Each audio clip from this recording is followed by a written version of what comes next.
पर इसका कोई असर नहीं हुआ। उसने कहा, चिन ली को थाने में पूछताछ के लिए जाना होगा। चिन ली शांत रहा, माहौल से बेफिक्र। पुलिस वाले ने चिल्लाकर कहा, हाथ ऊपर करो, हिलो मत। चिन ली ने तेजी से फोन निकाला और पुलिस को दिखाया। उसने कहा, मैं एक कॉल पर हूँ, मेरे स्किन केयर प्रोडक्ट्स के बारे में गवाह ढूंढ रहा हूँ। पुलिस वाले एक दूसरे को देखकर असमंजस में पड़ गए। एक ने फोन लिया और कॉल पर बात की, स्किन केयर प्रोडक्ट्स के इल्जामों की डिटेल्स बताई। फोन से लियू वान की तीखी आवाज आई, ये मुमकिन नहीं, मैं भी उन स्किन केयर प्रोडक्ट्स का इस्तेमाल करती हूँ। मिनट बीतते गए। क्लिनिक के बाहर तनाव बढ़ रहा था। तभी एक औरत भीड़ से निकली। वो वही थी जो फोन पर थी और हंगामे की खबर सुनकर दौड़ कर आई थी। उसने चहकते हुए चिनली से पूछा, कोई नया स्किन केयर प्रोडक्ट है? पुलिस और बाकी लोग उस औरत की तरफ मुड़े।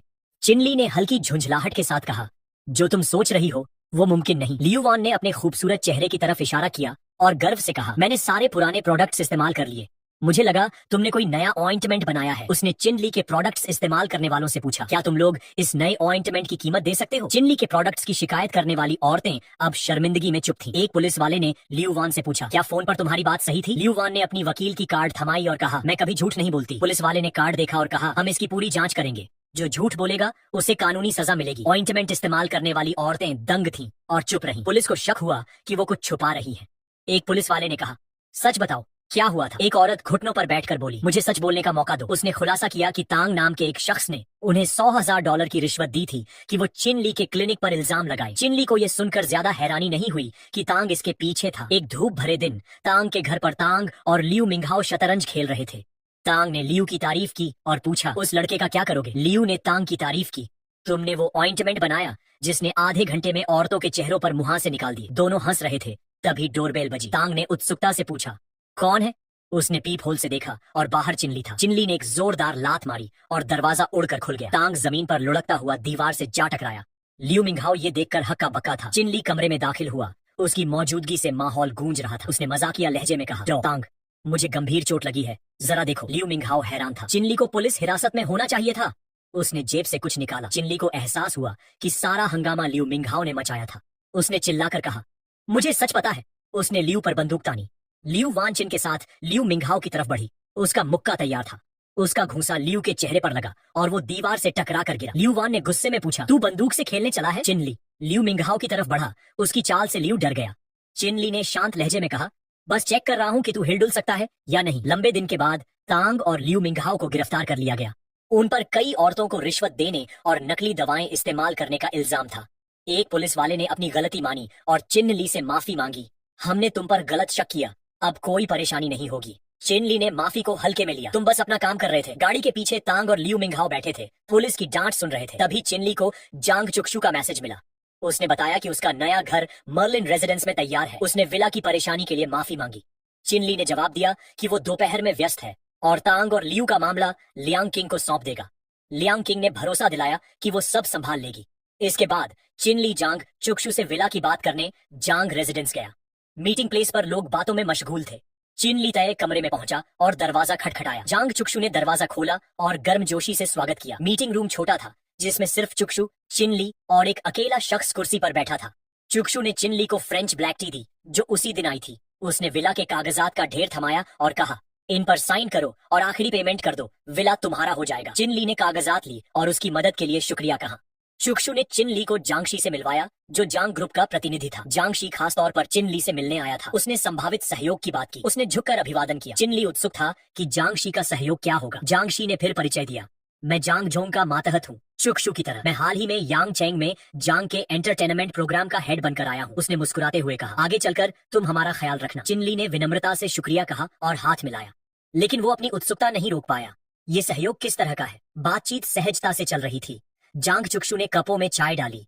जांगशी ने बताया कि उसने चिन ली की शानदार खोज के बारे में सुना, एक ऑइंटमेंट जिसने लू जांग के चचेरे भाई की चेहरे की बीमारी ठीक कर दी थी। इस उपलब्धि ने जांग ग्रुप का ध्यान खींचा और वो चिन ली के साथ मिलकर ऐसा ही ऑइंटमेंट बनाने और बेचने की चाहत रखते थे। चिन ली चाय पीते हुए जांगशी के प्रस्ताव को ध्यान से सुन रहा था।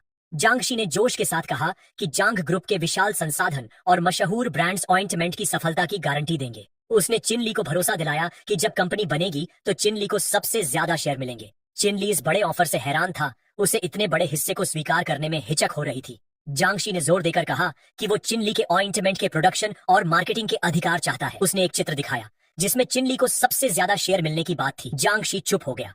उसकी नजर चिनली पर टिकी थी।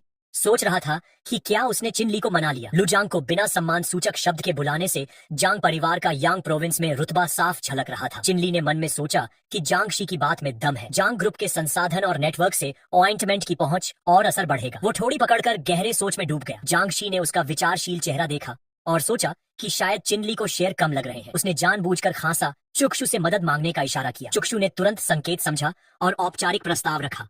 उसने कहा, कल की गड़बड़ी के लिए मुआवजे के तौर पर यांग चेंग का सबसे बड़ा कैसीनो तुम्हें देना चाहते हैं। चुक्षु ने कागजात चिनली को दिए, लेकिन उसने विनम्रता से मना कर दिया। उसने कहा, जांग शी का ऑफर बहुत बड़ा है और कल का मामला मेरे लिए सुलझ चुका है। चुक्षु ने जोर दिया।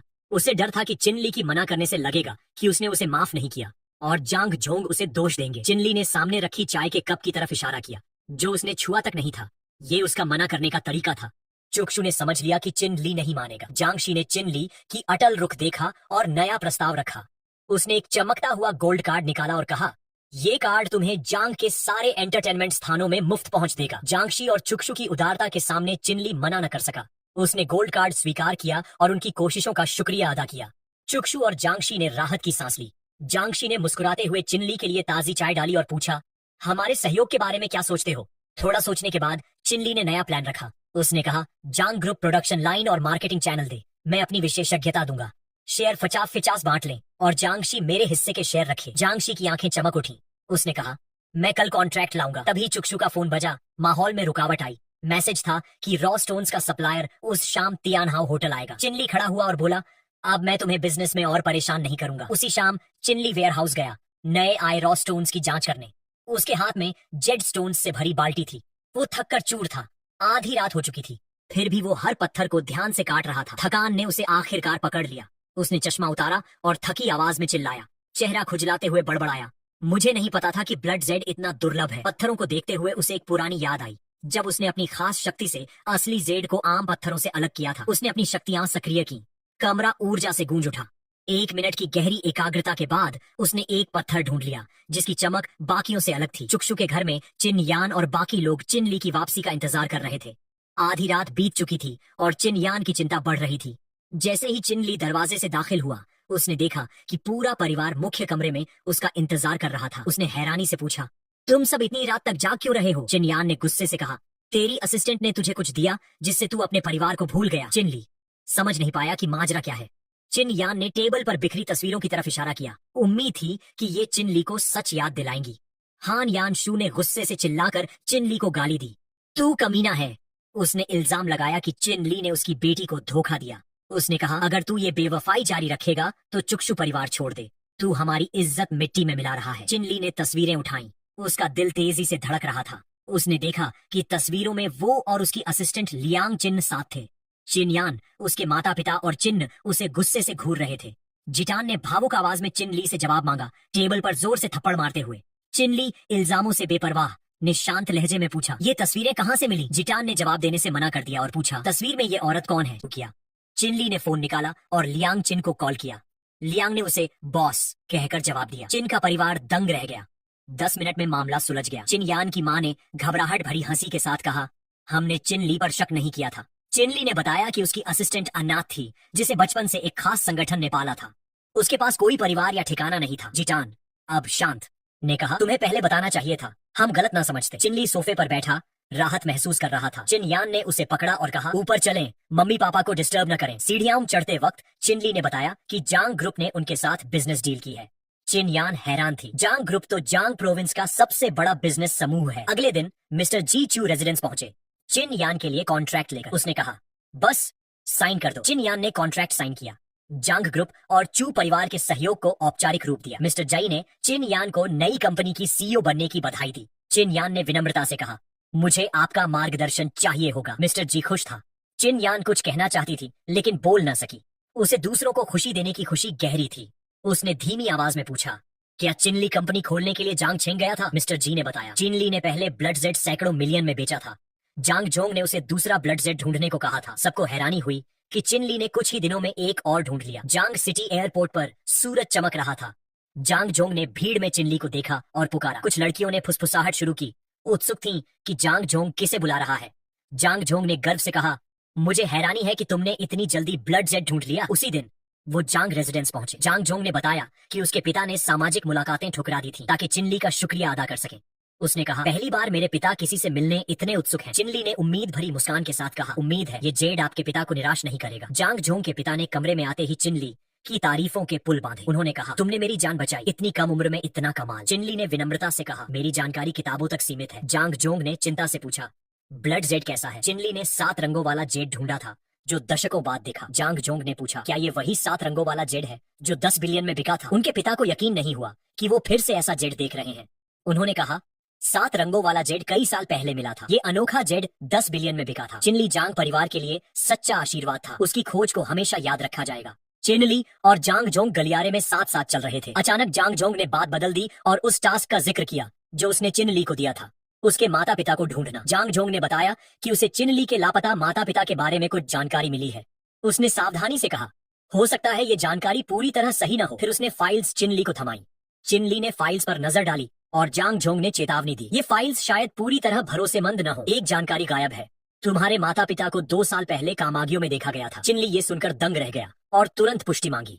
जांग जोंग ने उसे आश्वासन दिया, मुझे अभी ये जानकारी मिली है, मैं पुष्टि कर रहा हूँ। जैसे ही कुछ पक्का होगा मैं तुम्हें बताऊंगा। चिनली को एहसास हुआ कि अपने माता पिता को ढूंढने की उसकी खोज शायद जांग जोंग के लिए परेशानी खड़ी कर सकती है। एक धूप भरे दिन चिनली और जांग जोंग क्वांजी होटल में थे।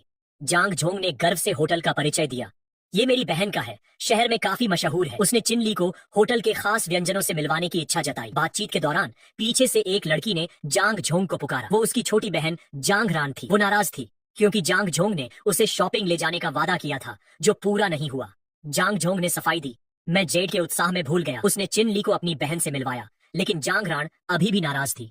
चिनली को लगा कि उसने जांग रान का नाम किसी जर्नल में पढ़ा है, लेकिन याद नहीं आया। जांग रान सिर्फ 20 साल की उम्र में एक सफल कैटरिंग कंपनी की मालिक थी और शहर के खान पान के क्षेत्र में बड़ा नाम थी। चिनली ने हाथ बढ़ाकर परिचय दिया, लेकिन जांग रान ने उसे नजरअंदाज किया। उसका ध्यान अपने भाई पर था। जांग रान ने जिद की कि वो प्राइवेट रूम में कुछ ऑर्डर करे। जांग जोंग ने चिनली से फुसफुसाकर कहा, मेरी बहन को मर्दों से थोड़ा परहेज है। जांग रान ने यह सुन लिया और गुस्सा हो गई, जिससे दोनों चुप हो गए। तभी एक हट्टा कट्टा बॉडीगार्ड दौड़ता हुआ आया और बोला कि कुछ हुआ है। जांग रान ने उसे ग्राहकों के सामने चिल्लाने के लिए डांटा। बॉडीगार्ड ने बताया कि एक स्टाफ मेंबर बिल्डिंग से कूदने वाला है। जांग रान ने पुलिस को बुलाते हुए लिफ्ट की तरफ दौड़ लगाई।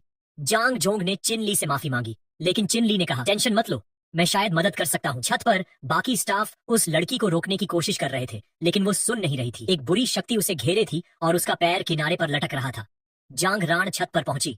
चिनली और जांग जोंग उसके पीछे थे। जांग रान ने लड़की से कूदने से मना किया और बदले में कुछ भी देने का वादा किया। लड़की ने मुड़कर पूछा, सच में? चिनली ने उसकी लाल आंखें और बुरी शक्ति देखी और समझ गया कि ये साधारण आत्महत्या नहीं है। जांग रान किनारे की तरफ दौड़ी।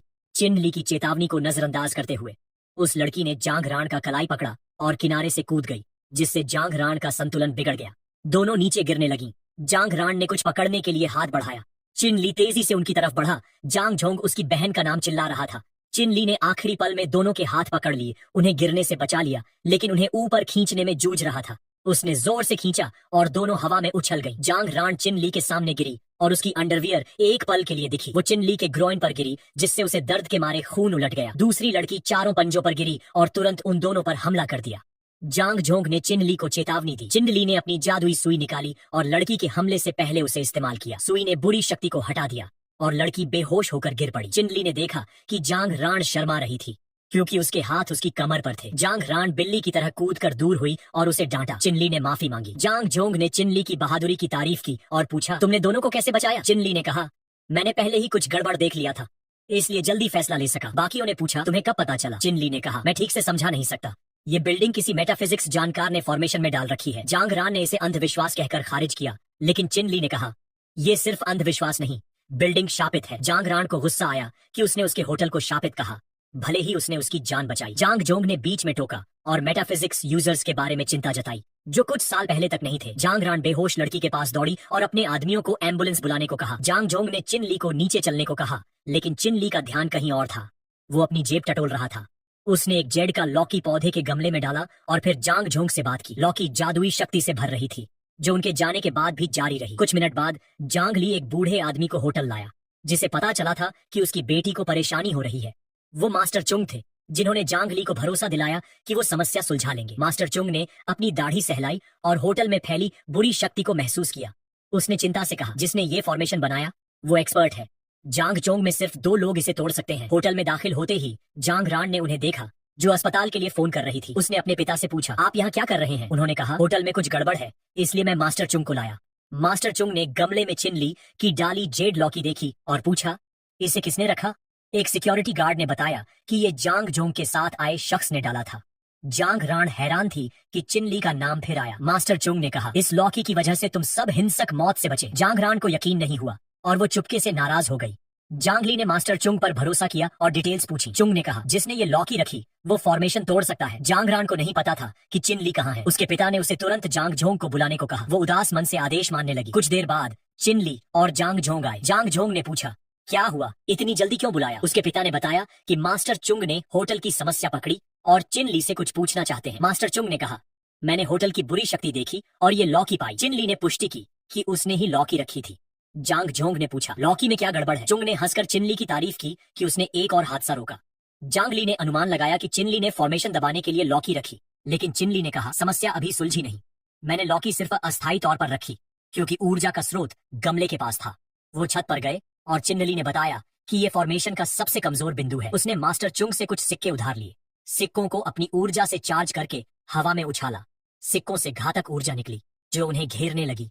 बुरी आत्माएं एक भयानक शक्तिशाली रूप में बदल गईं। मास्टर चुंग को इतनी ताकतवर फॉर्मेशन की उम्मीद नहीं थी। ठीक जब वो घबराने लगे, चिनली ने अपनी खास खंजर जमीन में गाड़ दी। एक तेज हवा चली और आत्माएं खत्म हो गईं। चिनली ने राहत की सांस ली और कहा, जो लड़की कूदने वाली थी वो अब ठीक हो जाएगी। मास्टर चुंग और जांग जोंग ने चिनली की फिर तारीफ की कि उसने जांग रान के होटल को बर्बादी से बचाया। जांग ली ने फुसफुसाकर कहा, रान की बात को दिल पर मत ले, उसका गुस्सा ज्यादा है। चिनली थोड़ा शर्माया और नजरें चुराकर जवाब दिया। इसके बाद जांग जोंग और चिनली मिंग पैलेस गए। वहां मैनेजर ने जांग जोंग को देखकर घबराहट में मना किया। पैलेस भरा हुआ है। जांग जोंग ने डांटा, मुझे पता है कमरे खाली हैं, तुम मुझे बेवकूफ बना रहे हो। मैनेजर ने सफाई दी कि वो ग्राहकों को नाराज नहीं करना चाहता। तभी लाल बालों वाला जो सुई नाम का शख्स कमरे में आया। वो एक रईस परिवार से था और जांग जोंग को जानता था। जांग जोंग ने मजाक उड़ाया, मैं सोच रहा था कौन सा लूजर पूरे रेस्तरां को बुक करेगा, तो ये तुम हो। जो सुई ने पलटवार किया, तू गरीबों के साथ घूम रहा है। जांग चेंग जैसे गरीब जगह में ही शो ऑफ कर सकता है। जांग जोंग गंभीर हो गया और बोला, तुझे इतना घमंड है क्योंकि तेरा परिवार शेंजेन में सेलिब्रिटी है? सुई ने तीखे लहजे में कहा, कम से कम हमारे पास शेंजेन में नाम है। तुम जांग परिवार की तरह राजधानी से बार बार नहीं निकाले गए। जांग जोंग का गुस्सा फट पड़ा। उसने सुई को दोहराने की चुनौती दी, पिछले साल मैंने तुझे अस्पताल पहुंचाया था, याद है? चिनली सोच रहा था कि जांग जोंग इतना ताकतवर कैसे है जो इस हट्टे कट्टे आदमी को हरा चुका है। सुई ने लात मारकर लड़ाई शुरू की, चिल्लाया, मैं पिछले साल वाला नहीं हूँ। जांग जोंग ने दोनों हाथों से उसका हमला रोका, लेकिन फिर भी कुछ मीटर पीछे खिसक गया। उसे एहसास हुआ कि सुई सचमुच मजबूत हो गया है। जांग जोंग ने तेजी से हमला करने का फैसला किया। सुई ने भी हमला बोला और कहा, अब तू गिड़गिड़ाए तो भी नहीं रुकूंगा। उसने जांग जोंग के हमले चकमा दिए और जांग परिवार पर ताने मारते हुए कहा कि वो जियाओ परिवार की मदद से उन्हें खत्म कर देगा। उसने मुक्का मारा, लेकिन एक जोरदार धमाके के साथ सुई उड़कर टेबल से जा टकराया। टेबल टूट गया। जांग जोंग ने देखा कि चिनली ने फिर से सबको हैरान कर दिया। उसका शक्तिशाली शरीर एक जबरदस्त ऊर्जा में लिपटा था। जांग जोंग सोच रहा था, चिनली कोई प्रोफेशनल फाइटर नहीं, फिर भी इतना शानदार कैसे लड़ता है। जो सुई को भी हैरानी हुई कि जांग जोंग के साथ इतना ताकतवर शख्स है। उसने सोचा, ये तो मेरे कजिन जितना मजबूत है जो आर्मी से लौटा था। सुई ने पीछे हटने का फैसला किया और जांग जोंग से कहा, तू खुशकिस्मत है, तेरे पास ये बाहरी आदमी है, हमारी लड़ाई अभी खत्म नहीं हुई। और वो बाहर निकल गया। सुई के जाने के बाद जांग जोंग ने चिनली का शुक्रिया अदा किया, लेकिन चिनली ने विनम्रता से कहा, मैं तुम्हें चोटिल नहीं होने दे सकता था। जांग जोंग ने हंसते हुए कहा, चल खाना खाते हैं, मुझे दोपहर को फ्लाइट पकड़नी है। उसने बताया कि उसने अपनी बहन जांग रान की भी उसी फ्लाइट में टिकट बुक की है क्योंकि वो यांग चेंग में एक दोस्त से मिलने जा रही है। चिनली ने भांप लिया कि जांग जोंग क्या करने की कोशिश कर रहा है और उसे कोसा। खाना खाने के बाद चिनली ने अपनी फ्लाइट पकड़ ली। वो आराम से मैगजीन पढ़ रहा था। तभी जांग रान उसकी तरफ आई और उसका चेहरा देखा। चिनली ने घबराते हुए उसे नमस्ते कहा। जांग रान ने पूछा, हम हर जगह क्यों टकराते हैं?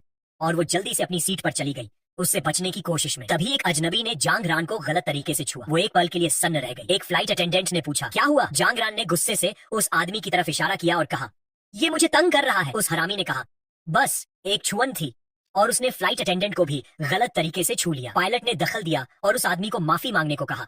चेतावनी दी कि अगर उसने ऐसा नहीं किया तो उसे अथॉरिटीज को सौंप दिया जाएगा और नो फ्लाई लिस्ट में डाल दिया जाएगा। तभी एक हुड वाला शख्स ने पायलट पर बंदूक तान दी। उसने उस हरामी लाओ सान की तारीफ की जो उसका साथी था। दोनों ने यात्रियों को धमकाया, अपनी कीमती चीजें बैग में डालो वरना गोली मार देंगे। जांग रान डर से कांप रही थी। अचानक चिनली ने उसे पीछे से पकड़ा जिससे उसका चश्मा गिर गया। उसने उसे चुप रहने को कहा और बाथरूम में छुपने ले गया। चिनली ने सख्ती से कहा, दरवाजा बंद कर और छुप जा, मैं बाहर जा रहा हूँ। जांग रान ने पूछा, तू क्या करने जा रहा है? चिनली ने कॉन्फिडेंटली कहा, मैं उन लुटेरों को सबक सिखाऊंगा। जांग रान ने कहा, इन गुंडों से क्यों उलझना, अपनी चीजें दे दे। चिनली को गुस्सा आया। बाहर लाओ सान शिकायत कर रहा था, इस प्लेन में एक भी अमीर नहीं मिला। तभी एक बच्चा जोर से रोने लगा। लाओ सान ने उस पर बंदूक तानी और धमकाया, चुप कर वरना गोली मार दूंगा। इससे पहले कि वो कुछ करता, चिनली ने तेजी से एक जोरदार मुक्का उसके चेहरे पर मारा। लाओ सान उड़कर सीटों पर जा गिरा। दूसरे लुटेरे ने चिल्लाकर उसे उठने को कहा। पायलट को बंधक बनाए रखा, लेकिन लाओ सान जवाब नहीं दे रहा था।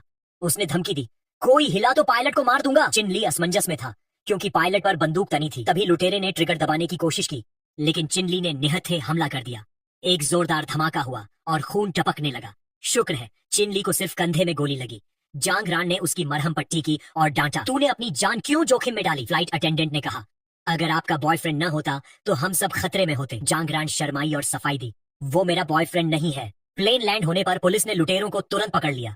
जांग रान ने चिनली से पूछा, अब कहाँ जा रहा है? चिनली ने कहा, जाहिर है घर, मुझे गोली लगी है। जांग रान ने कहा, कल मेरा ख्याल रखना, मैं यांग चेंग से वाकिफ नहीं हूँ। चिनली को झुंझलाहट हुई। उसे समझ आया कि जांग जोंग इतना थका क्यों रहता है। कुछ समय बाद चिनली क्लिनिक में था। उसकी असिस्टेंट लियांग किंग उसकी गोली की चोट ठीक कर रही थी। उसने कहा, निहत्थे बंदूकधारी को हराना कमाल है। चिनली ने तारीफ स्वीकार की और पूछा, क्या तू अपनी पुरानी टीम को ढूंढना चाहती है?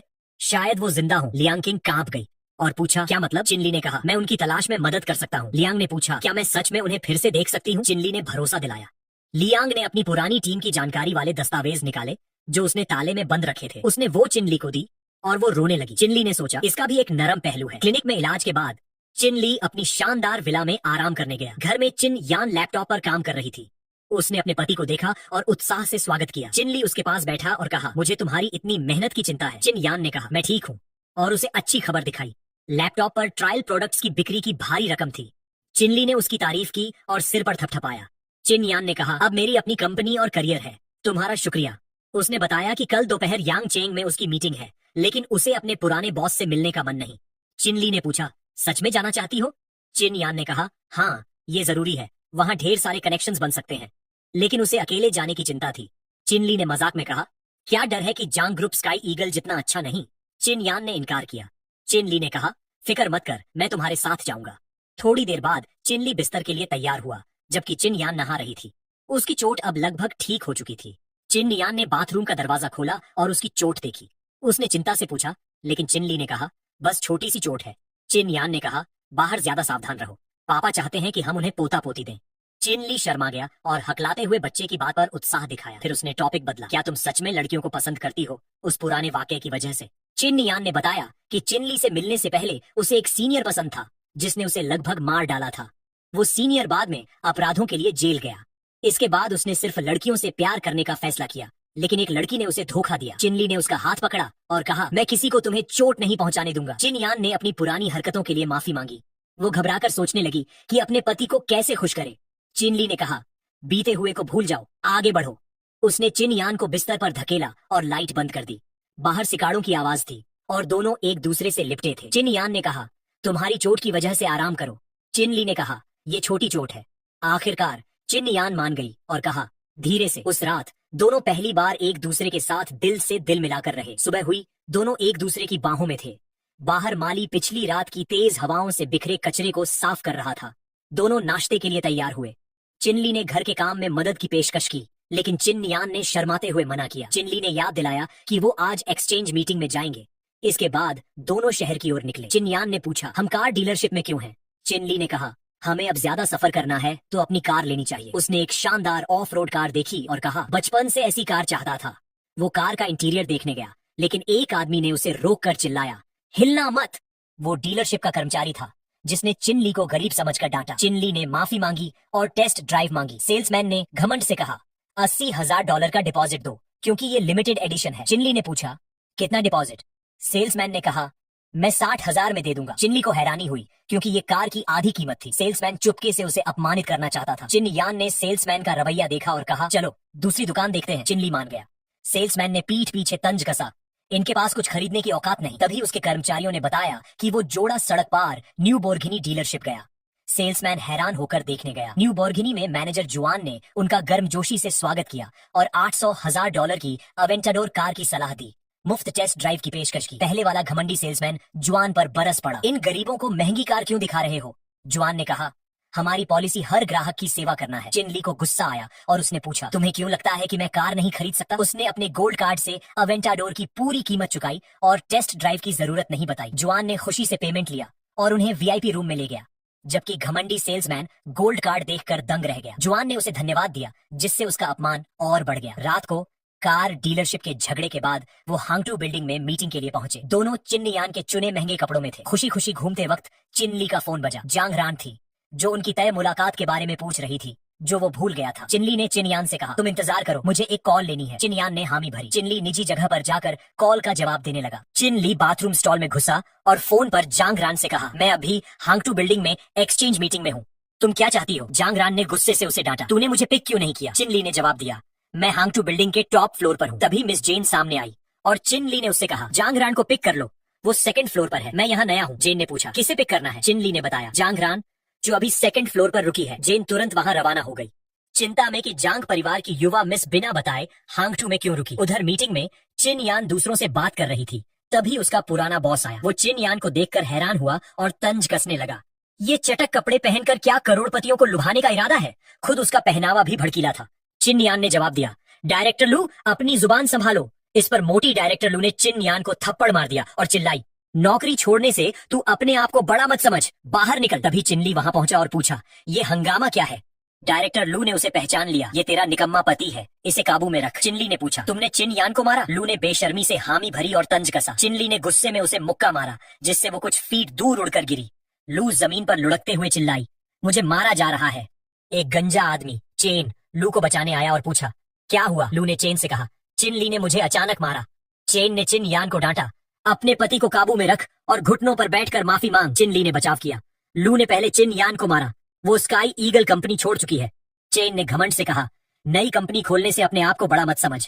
स्काई ईगल ने जांग कंपनी से डील साइन की है, हमें नाराज मत कर। तभी जांग रान वहां आई और पूछा, तुमने हमारी कंपनी के साथ डील की बात कही? लू ने अनजाने में जांग रान पर चिल्लाया, तू बीच में मत बोल। उसे नहीं पता था कि वो जांग परिवार की बेटी है। चुक्षु ने टोका, तुम जांग परिवार की सदस्य से बात कर रही हो। लू और चेन घबरा गए। रात बढ़ने पर लू ने खुद को स्काई ईगल की डायरेक्टर और चेन को मैनेजर के तौर पर पेश किया। चुक्षु ने उनकी औपचारिकता को नजरअंदाज किया और पूछा, क्या तुमने जांग रान को डांटा? लू ने इनकार किया, ये गलत फहमी है, चिनली ने मुझे मारा। चेन ने लू का साथ दिया और चुक्षु से कहा, इस जोड़े को निकाल दो। चुक्षु ने पूछा, तुम किस कंपनी से हो? दोनों ने कहा, स्काई ईगल। चुक्षु ने ऐलान किया, हमारी कंपनियों का कॉन्ट्रैक्ट रद्द होगा, जांग ग्रुप उल्लंघन का मुआवजा देगा। लू और चेन हैरान रह गए। चुक्षु ने समझाया, मैं गलत नहीं हूँ, तुमने जांग रान और यांग चेंग में जांग ग्रुप के दूसरे सबसे बड़े शेयर होल्डर चिनली, जो रान का दोस्त है, का अपमान किया। चेन को यकीन नहीं हुआ कि चिनली उसका पुराना मातहत जांग ग्रुप का बड़ा शेयर होल्डर है। उसे लू का साथ देने का पछतावा हुआ। जांग रान बाहरी लोगों के अपमान से गुस्से में ने चुक्षु से कहा, इनका हिसाब करो। चुक्षु ने दोनों को बाहर जाने को कहा, वरना सिक्योरिटी तुम्हें घसीट कर निकालेगी। जांग रान को चिनली को बचाने पर गर्व हुआ। चिनली ने उसका शुक्रिया अदा किया। जांग रान ने शराब का ग्लास उठाया और मोहक अंदाज में कहा, अगर शुक्रिया मानना है तो मेरे लिए ग्लास भर। चिन यान ने बीच में टोक कर कहा, मैं तुम्हारे लिए ग्लास भर देती हूँ। जांग रान ने पूछा, ये कौन है? चिन यान ने जवाब दिया, मैं उसकी पत्नी हूँ। दोनों ने एक दूसरे को तीखी नजरों से देखा। चिनली के लिए उनकी रोमांटिक भावनाएं साफ थीं। चिन यान ने ग्लास छीन लिया और जांग रान को शराब डालने से मना किया। जांग रान ने जिद की, लेकिन चिन यान ने कहा, मैं अपने पति की तरफ से तुम्हारा शुक्रिया अदा करना चाहती हूँ। चिनली ने दोनों के बीच तनाव देखा और सोचा, बचने के लिए भागना होगा। वो रेस्टरूम की तरफ बढ़ा, लेकिन दोनों ने सख्ती से कहा, तू कहीं नहीं जा सकता। वो रेस्टरूम में घुस गया। चुक्षु ने मजाक में कहा, चिनली, तुझे उन दोनों से डर लगता है? चिनली ने कहा, मुझे समझ नहीं आता ये दोनों एक दूसरे से क्यों उलझ रही हैं। चुक्षु ने चिढ़ाया, शायद तू बहुत शानदार है। चिनली ने इनकार में सिर हिलाया और टॉपिक बदला। उसने चुक्षु को एक फ्लैश ड्राइव दी और कहा, इसे जांग जोंग को दे दो। इसमें कुछ लोगों की जानकारी है जो मेरे लिए बहुत जरूरी और गोपनीय है, उनकी तलाश में मदद मांगो। चुक्षु ने भरोसे के लिए शुक्रिया कहा और वादा किया कि वो जांग जोंग से बात करेगी। उसने फिर मजाक किया, बैंक्वेट में वापस जाएगा? चिनली ने कहा। थोड़ी देर बाद मीटिंग के बाद चिनली और चिन यान नई कार से घर लौटे। चिनली ने पूछा, तूने जांग रान से इतनी देर क्या बात की? चिन यान ने कहा, वो बता रही थी कि तूने उसे तंग किया। चिनली ने इनकार किया, उसकी बात मत मान। चिन यान ने हंसकर कहा, मजाक था। उसने सिर्फ कहा कि तू उसका एक खाना बाकी है। उसने छुपाया कि उसे जांग रान के चिन ली के लिए क्रश का पता है। चिन ली ने बताया, जांग रान यांग चेंग अपनी दोस्त से मिलने आई थी, लेकिन ऐसा होगा सोचा नहीं था। चिन यान ने कहा, मुझे भी उसने यही बताया। उसने मुझे यांग जिन के बिजनेस ट्रिप पर साथ आने को कहा। चिन ली ने पूछा, तू क्या करना चाहती है? चिन यान ने कहा, पक्का नहीं, लेकिन ये अच्छा बिजनेस मौका हो सकता है। चिन ली ने कहा, मुझे भी यकीन नहीं कि क्या करना है। चिन यान ने पूछा, तेरे प्लान्स क्या हैं? क्या तू यांग जेन मेरे साथ चल सकता है? चिन ली ने कहा, अगर तू चाहेगी तो क्लिनिक का काम खत्म करने के बाद चलूंगा। विला पहुंचते ही जिटान पोर्च पर फोन खेलते हुए उनका इंतजार कर रही थी। उसने दोनों का स्वागत किया। घर में घुसते ही जिटान चिन ली की शानदार विला देखकर हैरान थी। चिन यान ने उसे चिन ली को बिना सम्मान के बुलाने के लिए हल्के से सिर पर मारा। चिन ली ने ड्रिंक्स डाले और जिटान ने पहली बार उसे जीजा कहकर मदद मांगी। चिन ली खुश हुआ क्योंकि उसे हमेशा तू तड़ाक से बुलाया जाता था। जिटान ने उसकी नई लग्जरी लाइफ की तारीफ की और पूछा, इतना पैसा कैसे कमाया? चिन ली ने कहा, अच्छी जॉब मिली। उसने पूछा, तू यहाँ क्यों आई? जिटान ने याद दिलाया, तूने वादा किया था कि मेरे साथ सॉरोरिटी में चलेगा। मैं तुझे ढूंढ रही थी लेकिन तू बिजी था। चिन ली को लगा वो मजाक कर रही थी, लेकिन जिटान ने पूछा, सच में आएगा? मुझे डर है कि पुलिस बदला लेंगे। चिन ली ने सलाह दी, मत जा, लेकिन जिटान ने इनकार किया, मैं डर कर नहीं छुप सकती। चिन यान ने भी कहा, तुझे वादा निभाना चाहिए। चिन ली बहाना न बना सका और मान गया। जिटान उदास हो गई, मगर चिन यान ने उसे हौसला दिया। जिटान बड़बड़ाई, पहले तो तुझे जाने में दिक्कत नहीं थी। उसे थोड़ा बुरा लगा और उसने सोचा कि वो पागलपन कर रही है। चिन ली ने उसे खुश करने के लिए खाना बनाने में मदद मांगी। जिटान उत्साह से तैयार हो गई और पोर्क रिब्स की मांग की। 1 महीने बाद जांग चेंग जाने का वक्त आया। चिन यान क्लिनिक के बाहर अपने पति का इंतजार कर रही थी। अंदर चिन ली लियांग किंग को देख रहा था, जो अपने काम में लगी थी। वो उससे अपनी पुरानी टीम के बारे में बात करना चाहता था, लेकिन उसने टोक कर पूछा, तू जाने के बाद क्लिनिक का क्या होगा? चिन ली ने कहा, फिक्र मत कर, कुछ दिन में मशहूर चीनी डॉक्टर यहाँ संभाल लेंगे। मैंने तेरी टीम की तलाश के लिए किसी को कहा है, खबर मिलते ही बताऊंगा। लियांग ने उसका शुक्रिया अदा किया।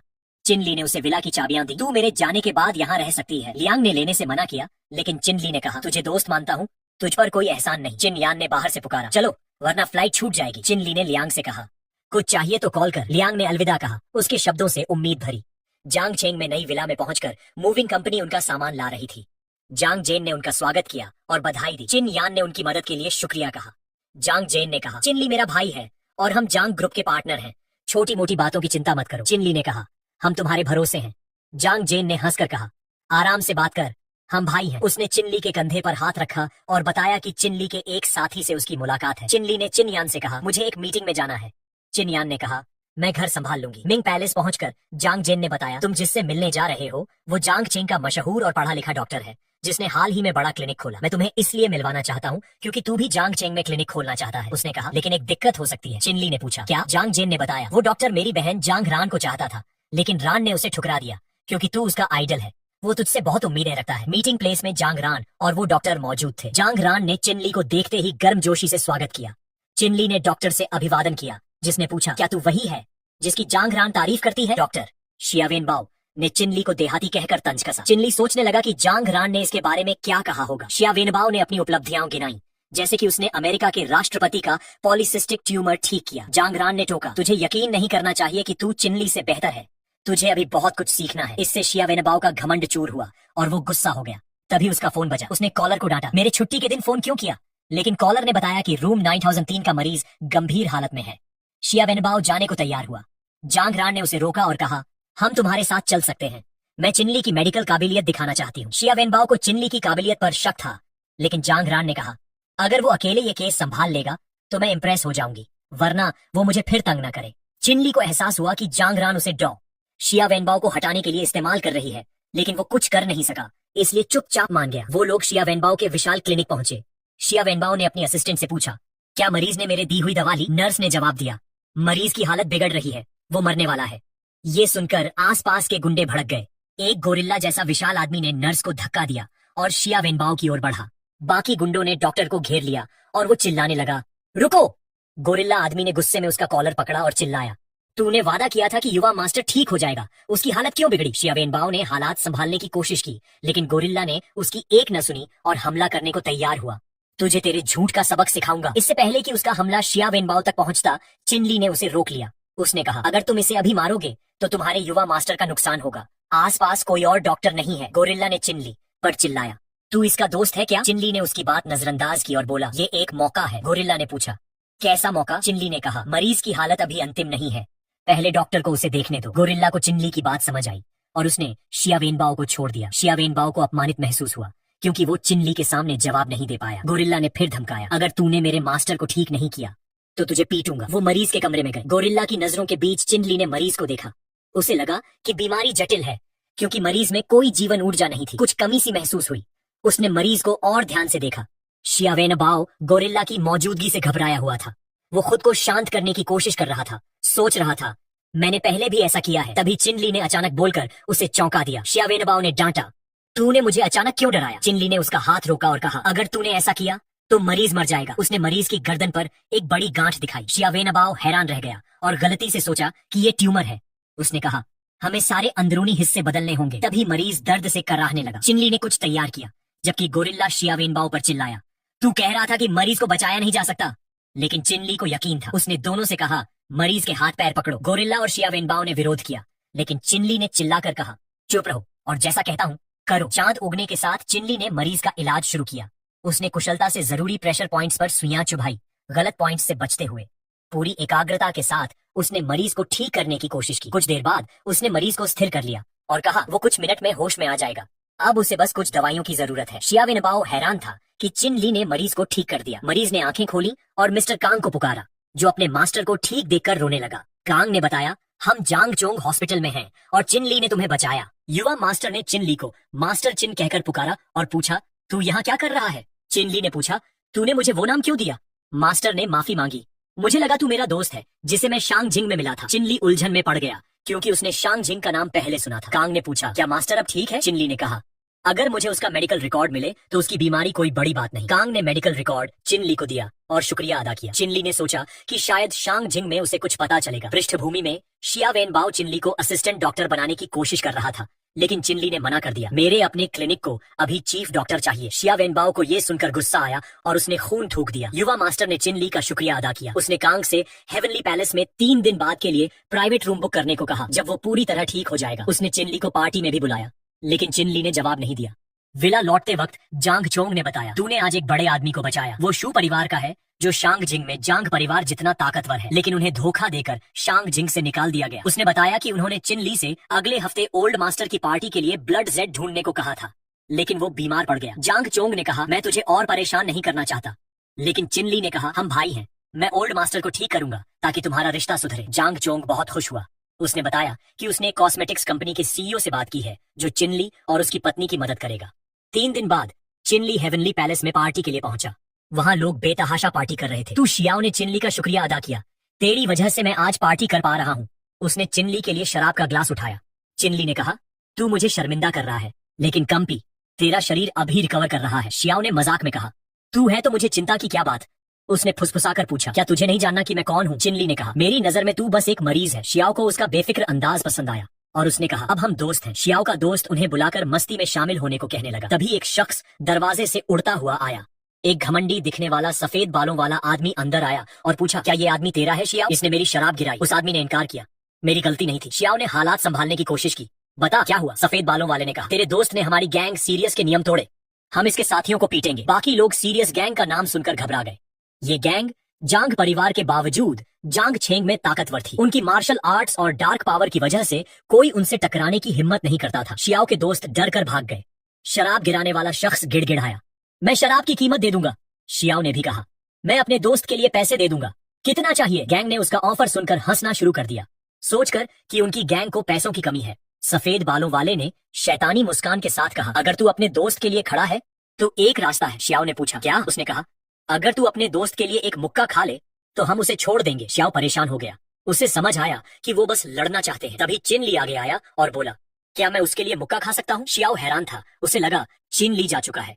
चिनली ने शियाओ से कहा, पीछे हट, तुझे चोट लग सकती है। उसने कॉन्फिडेंटली कहा, सीरियस गैंग बस मजाक कर रही है, ये मुश्किल नहीं होगा। चिनली ने सफेद बालों वाले से कहा, आ मार। वो हवा में उछला और डार्क पावर से भरा एक जोरदार हमला चिनली के चेहरे पर किया। चिनली ने अपनी शक्ति से हमले को चकमा दे दिया। सफेद बालों वाला हैरान था कि चिनली भी डार्क पावर जानता है। उसने फिर हमला किया। चकमा देना नहीं चलेगा। चिनली ने उसका मुक्का पकड़ लिया और हमला रोक दिया। सफेद बालों वाले को अब समझ आया कि चिनली भी मार्शल आर्टिस्ट है। उसने पूरी ताकत से हमला करने का फैसला किया। चिनली भी उसके तंज से चिढ़कर पूरी ताकत से जवाब देने को तैयार हो गया। चिन्हली और सफेद बालों वाले के मुक्के टकराए जैसे बाघ और ड्रैगन की भिड़ंत हो। उनकी शक्ति से ऊर्जा चारों तरफ बिखर गई। तभी तू शियाओ ने बीच में आकर खुलासा किया, मैं शू परिवार से हूँ। ये सुनकर सफेद बालों वाला रुक गया, क्योंकि वो शू परिवार से पंगा नहीं लेना चाहता था। उसने तू शियाओ से कहा, हमारा झगड़ा खत्म। शियाओ ने उसे अपनी पहचान गुप्त रखने को कहा और वो मान गया। सफेद बालों वाले ने चिन्हली की मार्शल आर्ट्स की तारीफ की और पूछा, तूने ये कहाँ सीखा? चिन्हली ने विनम्रता से कहा, मैं तो बस एक आम डॉक्टर हूँ जो ज्यादा व्यायाम करता है। वो हंस पड़ा और बोला, सीरियस गैंग में आ, जब चाहे आजा। गैंग के जाने के बाद शियाओ ने भी चिन्हली की तारीफ की। मुझे नहीं पता था कि तू इतना अच्छा लड़ सकता है, चिन्हली ने कहा। उसने बस थोड़ा संभल कर हमला किया, इसलिए मैं ज्यादा ताकतवर लग रहा था। शियाओ उसकी विनम्रता पर हंसा और बोला, मैं 2 दिन बाद शांगजिंग लौट रहा हूँ, कभी वहाँ आ। चिन्हली ने हामी भरी। रात गहराने पर चिन्हली अपनी विला लौटा। जांग जेन का फोन आया जो उसे राजधानी की यात्रा की याद दिला रहा था। चिन्हली ने पूछा, अभी 3 दिन बाकी हैं, इतनी जल्दी क्यों फोन किया? जांग जेन ने कहा, हमें पहले से तैयार होना है, हम कल सुबह निकलेंगे। चिन्हली ने कॉल खत्म किया और जेड की गोलियों को देखने लगा, सोचते हुए कि जांग जेन शांगजिंग जाने को लेकर इतना घबराया क्यों है। उसने गोलियां रखी और सोचा कि सफेद बालों वाले से मिलने के बाद उसने काफी समय से ट्रेनिंग नहीं की। उसने ट्रेनिंग शुरू की, याद करते हुए कि एक बूढ़े आदमी ने उसे ये तकनीक सिखाई थी जिसकी वजह से उसने खूब पैसा कमाया। लेकिन उसे लगा कि बूढ़े ने उसे ये तकनीक किसी और मकसद से दी थी। चिन्हली ने सोचा कि उसे अभी भी नहीं पता कि उसके माता पिता को किसने ले जाया या वो कितने ताकतवर हैं। उसने अपनी ताकत और बढ़ाने का फैसला किया। सुबह हुई और जांग जेन उसके घर के सामने पहुंचा। उसने पूछा, कोई मदद चाहिए? चिन्हली ने मना किया, मैं खुद संभाल लूंगा। जांग जेन ने देखा कि चिन्हली ढेर सारे डब्बे उठाए हुए हैं। उसने पूछा, ये सब क्या है? चिन्हली ने बताया, ये कपड़े और खाना है जो चिन्ह यान ने जांग चोंग में मेरे लिए खरीदा था। तभी उसे याद आया कि वो अपनी अंडरवियर भूल गया। उसने जांग जेन से इंतजार करने को कहा, लेकिन जांग जेन ने रोका। इतना सामान लाया है, शांगजिंग में नया खरीद ले। वो फ्लाइट के लिए निकले। हवा में शांगजिंग का विशाल शानदार बिल्डिंग दिखा। जांग जेन ने चिन्हली को मशहूर शॉपिंग एरिया ले जाने का फैसला किया। शहर पहुंचकर चिन्हली एक सूट की कीमत देखकर हैरान रह गया। सेल्स लेडी ने और भी महंगा आउटफिट सुझाया। चिन्हली ने सूट ही लिया और वो एक फैंसी आउटडोर कैफे गए। मेन्यू की कीमतें देखकर चिन्हली चौंक गया। कुछ डिशेज उसके सूट से भी महंगी थी। उसने जांग जेन से कहा, शांगजिंग की कीमतें मेरे जैसे आम आदमी के लिए नहीं है। जेन हंसा, ये तो शुरुआत है, बाद में तुझे और जगह ले चलूंगा। रात को वो एक फैंसी बिलियर्ड्स बार गए। वहां एक हल्के कपड़ों वाली लड़की ने जांग जेन को पहचान लिया और उनके लिए जगह ढूंढी। उसने चुपके से किसी जे को फोन किया। जब वो नजरों से ओझल हुए, दोनों ने पूल खेलना शुरू किया। चिन्हली ने क्यू बॉल मारी और स्ट्राइक बॉल पॉट कर दी। जांग जेन हैरान था, तूने पहले कभी नहीं खेला, फिर इतना अच्छा कैसे? चिन्हली ने कहा, बस गेम मजेदार है। जेन को यकीन नहीं हुआ क्योंकि वो पहले 30 गेम हार चुका था। उसने रीमैच मांगा, लेकिन चिन्हली ने कहा, फिर कभी, कल हमें बर्थडे पार्टी में जाना है। जांग जेन ने आह भरी। चिन्हली ने पूछा, क्या हुआ? जेन ने बताया, मुझे कल के गिफ्ट की चिंता है। उसने खुलासा किया कि उसके पिता को एक कार एक्सीडेंट के लिए फंसाया गया था जिसमें एक बड़े परिवार का सदस्य घायल हुआ था। इसके बाद उनके परिवार को बहिष्कृत कर दिया गया। भले ही असली गुनहगार पकड़ा गया, फिर भी उन्हें ओल्ड मास्टर से सफाई देने का मौका नहीं मिला। जेन ने चिन्हली से कहा, मौका मिले तो ओल्ड मास्टर की बीमारी देख ले। चिन्हली ने हामी भरी। तभी दरवाजा खुला और एक लाल बालों वाला आदमी जियाओ सुई कुछ लोगों के साथ आया। वो जांग जेन से पुरानी दुश्मनी रखता था। जियाओ ने पुलिस डायरेक्टर लियू से कहा, ये दोनों उपद्रव कर रहे हैं और प्रॉपर्टी तोड़ रहे हैं। भ्रष्ट डायरेक्टर ने अपने आदमियों को उन्हें गिरफ्तार करने का आदेश दिया। जांग जेन ने चिन्हली से कहा, भाग और मेरे पिता से मदद मांग। जियाओ परिवार मेरे पीछे पड़ा है। चिन्हली ने पूछा, क्या जियाओ परिवार इतना ताकतवर है? जेन ने कहा, शांगजिंग में उनकी पहुंच हर जगह है, भले ही वो फर्स्ट क्लास परिवार नहीं। चिन्हली ने पूछा, शू परिवार से उनकी तुलना? जेन ने कहा, जियाओ ताकतवर है, लेकिन शू परिवार के सामने कुछ नहीं। चिन्हली ने जांग चोंग में बचाए गए शख्स तू शियाओ को फोन किया। जियाओ ने चिन्हली के प्रयास पर हंसा, नए आए हो, क्या कर लोगे? आधे घंटे बाद डायरेक्टर को लगा वो समय बर्बाद कर रहे हैं। जियाओ ने जांग जेन का मजाक उड़ाया, तेरे गंदे हथकंडे। उसने दावा किया, हमारा परिवार किसी से नहीं डरता, शू परिवार भी हमसे डरता है। तभी तू शियाओ वहां पहुंचा। शियाओ, जिसे शांगजिंग का लिटिल पैंथर कहा जाता था, गुस्से से बोला, शू परिवार तुझसे डरता है? जियाओ ने इनकार किया, तुमने गलत सुना। शियाओ ने उसे पेट में लात मारी। डायरेक्टर डर गया। शियाओ ने कहा, मैं अपने परिवार का अपमान बर्दाश्त कर सकता हूँ, लेकिन मेरे जान बचाने वाले का अपमान नहीं। डायरेक्टर को जियाओ परिवार की मदद करने का पछतावा हुआ। शियाओ ने डायरेक्टर को पुकारा, जो डर से कांपने लगा। शियाओ ने कहा, जियाओ को भी गिरफ्तार कर। डायरेक्टर ने बहाना बनाया, जियाओ ने मुझे धमकाया। जियाओ ने डायरेक्टर को 2 मुंहा कुत्ता कहा। शियाओ ने फिर लात मारी और सबको चेतावनी दी, ये पहली और आखिरी बार है जब मैं तुम्हें छोड़ रहा हूँ। सब डरकर भाग गए। हालात शांत होने पर चिन्हली ने तू शियाओ और जांग जेन का परिचय कराया। शियाओ ने पूछा, चिन्हली तू शांगजिंग कब आया? चिन्हली ने कहा, आज ही, पहले कॉल नहीं कर सका। उसने शियाओ का शुक्रिया अदा किया। शियाओ ने कहा, इतना औपचारिक मत बन, तू यहाँ क्यों आया? चिन्हली ने बताया, मैं जांग जेन के साथ ओल्ड मास्टर की बर्थडे पार्टी और उनकी बीमारी देखने आया। शियाओ ने कहा, ओल्ड मास्टर बीमार है, लेकिन बात उससे कहीं ज्यादा है। जांग परिवार की ओल्ड मास्टर की बर्थडे पार्टी का दिन आया। जांग जेन और उसके पिता गिफ्ट लेकर पहुंचे। चिनली साथ था। जांग जेन ने कहा, हम पार्टी में घुसने की कोशिश करेंगे। दूसरी तरफ जांग परिवार का एक भड़कीला सदस्य मेहमानों का स्वागत कर रहा था। उसने जांग जेन को गिफ्ट देते देखा और तंज कसा। हर साल की तरह ये गिफ्ट भी सस्ता होगा। वो जांग शियांग परिवार के मुखिया का बेटा था। उसने जेन का मजाक उड़ाया, जिससे जेन गुस्सा हो गया, लेकिन कुछ कर नहीं सका। आसपास के लोग जेन के पिता के बारे में गॉसिप करने लगे। चिनली ने हस्तक्षेप किया, पहले गिफ्ट देख तो ले, फिर भौंक। जांग शियांग ने नजरअंदाज किया, ये तो कचरा होगा। तभी एक रईस मेहमान ने चिनली का लाया जेड देखा और चिल्लाया, ये रेयर रेनबो ब्लड जेड है। ये सुनकर मेहमानों की भीड़ जांग जेन से जेड खरीदने की कोशिश करने लगी। जांग शियांग को पसीना छूटने लगा। उसने कहा, मैं मजाक कर रहा था। जांग परिवार ये गिफ्ट स्वीकार करेगा। जांग जेन ने पूछा, क्या हम अंदर जा सकते हैं? शियांग ने कहा, हाँ, लेकिन जेड यहीं छोड़ दो। पैलेस पारंपरिक सजावट से भरा था। जांग जेन ने सोचा कि जांग परिवार और शांग जिंग कितने बेईमान हैं। उसके पिता ने उसे सिर पर मारा। ऐसी बातें सुन ली तो मुसीबत होगी। वो परिवार के मुखिया से मिलने गए और चिनली पीछे रुका। वहां बैठकर चिनली ने जांग परिवार की जटिल स्थिति पर विचार किया। हर सदस्य अपनी इंडस्ट्री में बड़ा नाम था और जांग जेन के परिवार का वापस आना आसान नहीं था।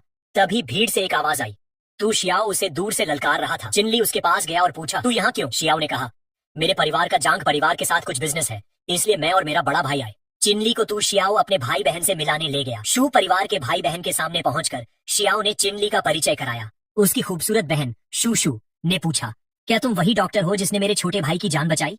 चिनली ने पुष्टि की और खुद का परिचय दिया। शियाओ ने अपने बड़े भाई कैयुकू कांग का परिचय कराया, जो एक सम्मानित सैन्य आदमी जैसा दिखता था। चिनली उसे घूरने लगा, जिसने कांग का ध्यान खींचा। कांग ने पूछा, मेरे चेहरे में क्या दिक्कत है कि तू इतना घूर रहा है? चिनली ने माफी मांगी, बस आदत है, कोई अपमान नहीं। कांग ने पूछा, क्या तुझे लगता है मुझे भी कोई बीमारी है? चिनली ने अनुमान लगाया, तुम हाल ही में किसी मिशन से लौटे हो। कांग ने हामी भरी और कहा, आगे बोल। चिनली ने बताया, तुम्हें गंभीर आंतरिक चोट है, जो बाहर से स्वस्थ दिखने के बावजूद एक लगातार बीमारी बन गई है। तुम्हें भविष्य के मिशनों से बचना चाहिए। ये सुनकर शियाओ और शू हैरान रह गए और कांग से पूछा, क्या तुम सच में बीमार हो? चिनली ने कहा, अगर इलाज में और देरी हुई तो ये आजीवन बीमारी बन सकती है। कांग ने गुस्से में इनकार किया, मुझे कोई बीमारी नहीं, तू झूठा है। चिनली चुप हो गया, जानते हुए कि उसे यकीन नहीं हो रहा। शियाओ ने अपने भाई से विनती की, चिन को तुम्हें जांचने दो, लेकिन कांग ने गुस्से में मना कर दिया। अपना काम देख। असल में कांग नहीं चाहता था कि शू परिवार की कमजोरी दूसरे परिवारों को पता चले, क्योंकि वो निगरानी में थे। चिनली ने शियाओ से कहा, मैं अब जाता हूँ, तुम्हारे परिवार से मिल लिया। शियाओ ने उसे रोकने की कोशिश की और कहा, मेरे भाई का गुस्सा मत लो। चिनली ने कहा, मैं समझता हूँ, उसे सच बोलने में दिक्कत है। शियाओ ने उसकी समझदारी के लिए शुक्रिया अदा किया। चिनली वेन्यू में घूमने लगा, सोचते हुए कि जांग जेन इतना समय क्यों ले रहा है। उसे हल्की चिंता हुई। तभी उसे कुछ गलत सा महसूस हुआ। उसने उस दिशा में देखा जहां से एक ताकतवर बुरी आभा आ रही थी।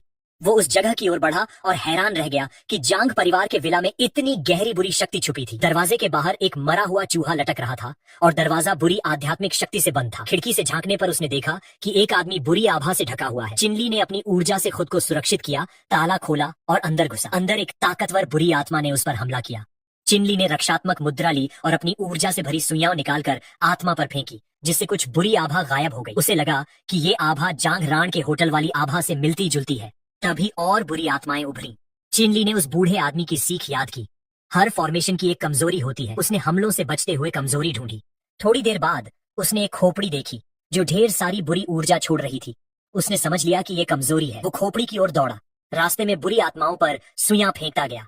गिरने से पहले उसने खोपड़ी के कनपटी में सुई घोंपी और अपनी ऊर्जा डाली। इससे सारी बुरी आत्माएं गायब हो गईं। चिनली ने राहत की सांस ली और सोचा, इतना कुशल फॉर्मेशन किसने बनाया? बूढ़ा आदमी इसमें कैसे फंसा? उसने उस आदमी का इलाज शुरू किया। अपनी ऊर्जा से भरी सुई निकाली और उसके माथे पर चुभाई, जिससे बुरी आभा खत्म हो गई। आदमी ने आंखें खोली और पूछा, तू कौन है? चिनली ने राहत महसूस की और कहा, मैं एक डॉक्टर हूँ, आपकी बर्थडे पार्टी में आया था। आदमी को एहसास हुआ कि वो अपनी ही पार्टी में मरते मरते बचा। चिनली ने पूछा, क्या आप जांग परिवार के मुखिया हैं? आदमी ने बताया, मेरे ही चुने हुए लोगों ने मुझे धोखा दिया। मेरे बेटे की वजह से मैं इस हाल में हूँ। चिनली ने कहा, जांग लिम और उनके परिवार ने मुझे आपका इलाज करने को कहा। आदमी को उनकी कोशिश का पता चला, लेकिन वो समझ गया कि वो इसके बदले मुख्य परिवार में वापसी चाहते हैं। चिनली ने इससे इनकार नहीं किया। सूरज की रोशनी में चिनली ने ओल्ड मास्टर को उठने में मदद की। उन्होंने कहा, मैं भी चाहता हूँ कि जांग लिम का परिवार वापस आए, लेकिन मेरी हालत में मेरे पास ज्यादा ताकत नहीं है। चिनली ने उनके पैरों को देखा, जो बुरी आभा से क्षतिग्रस्त थे।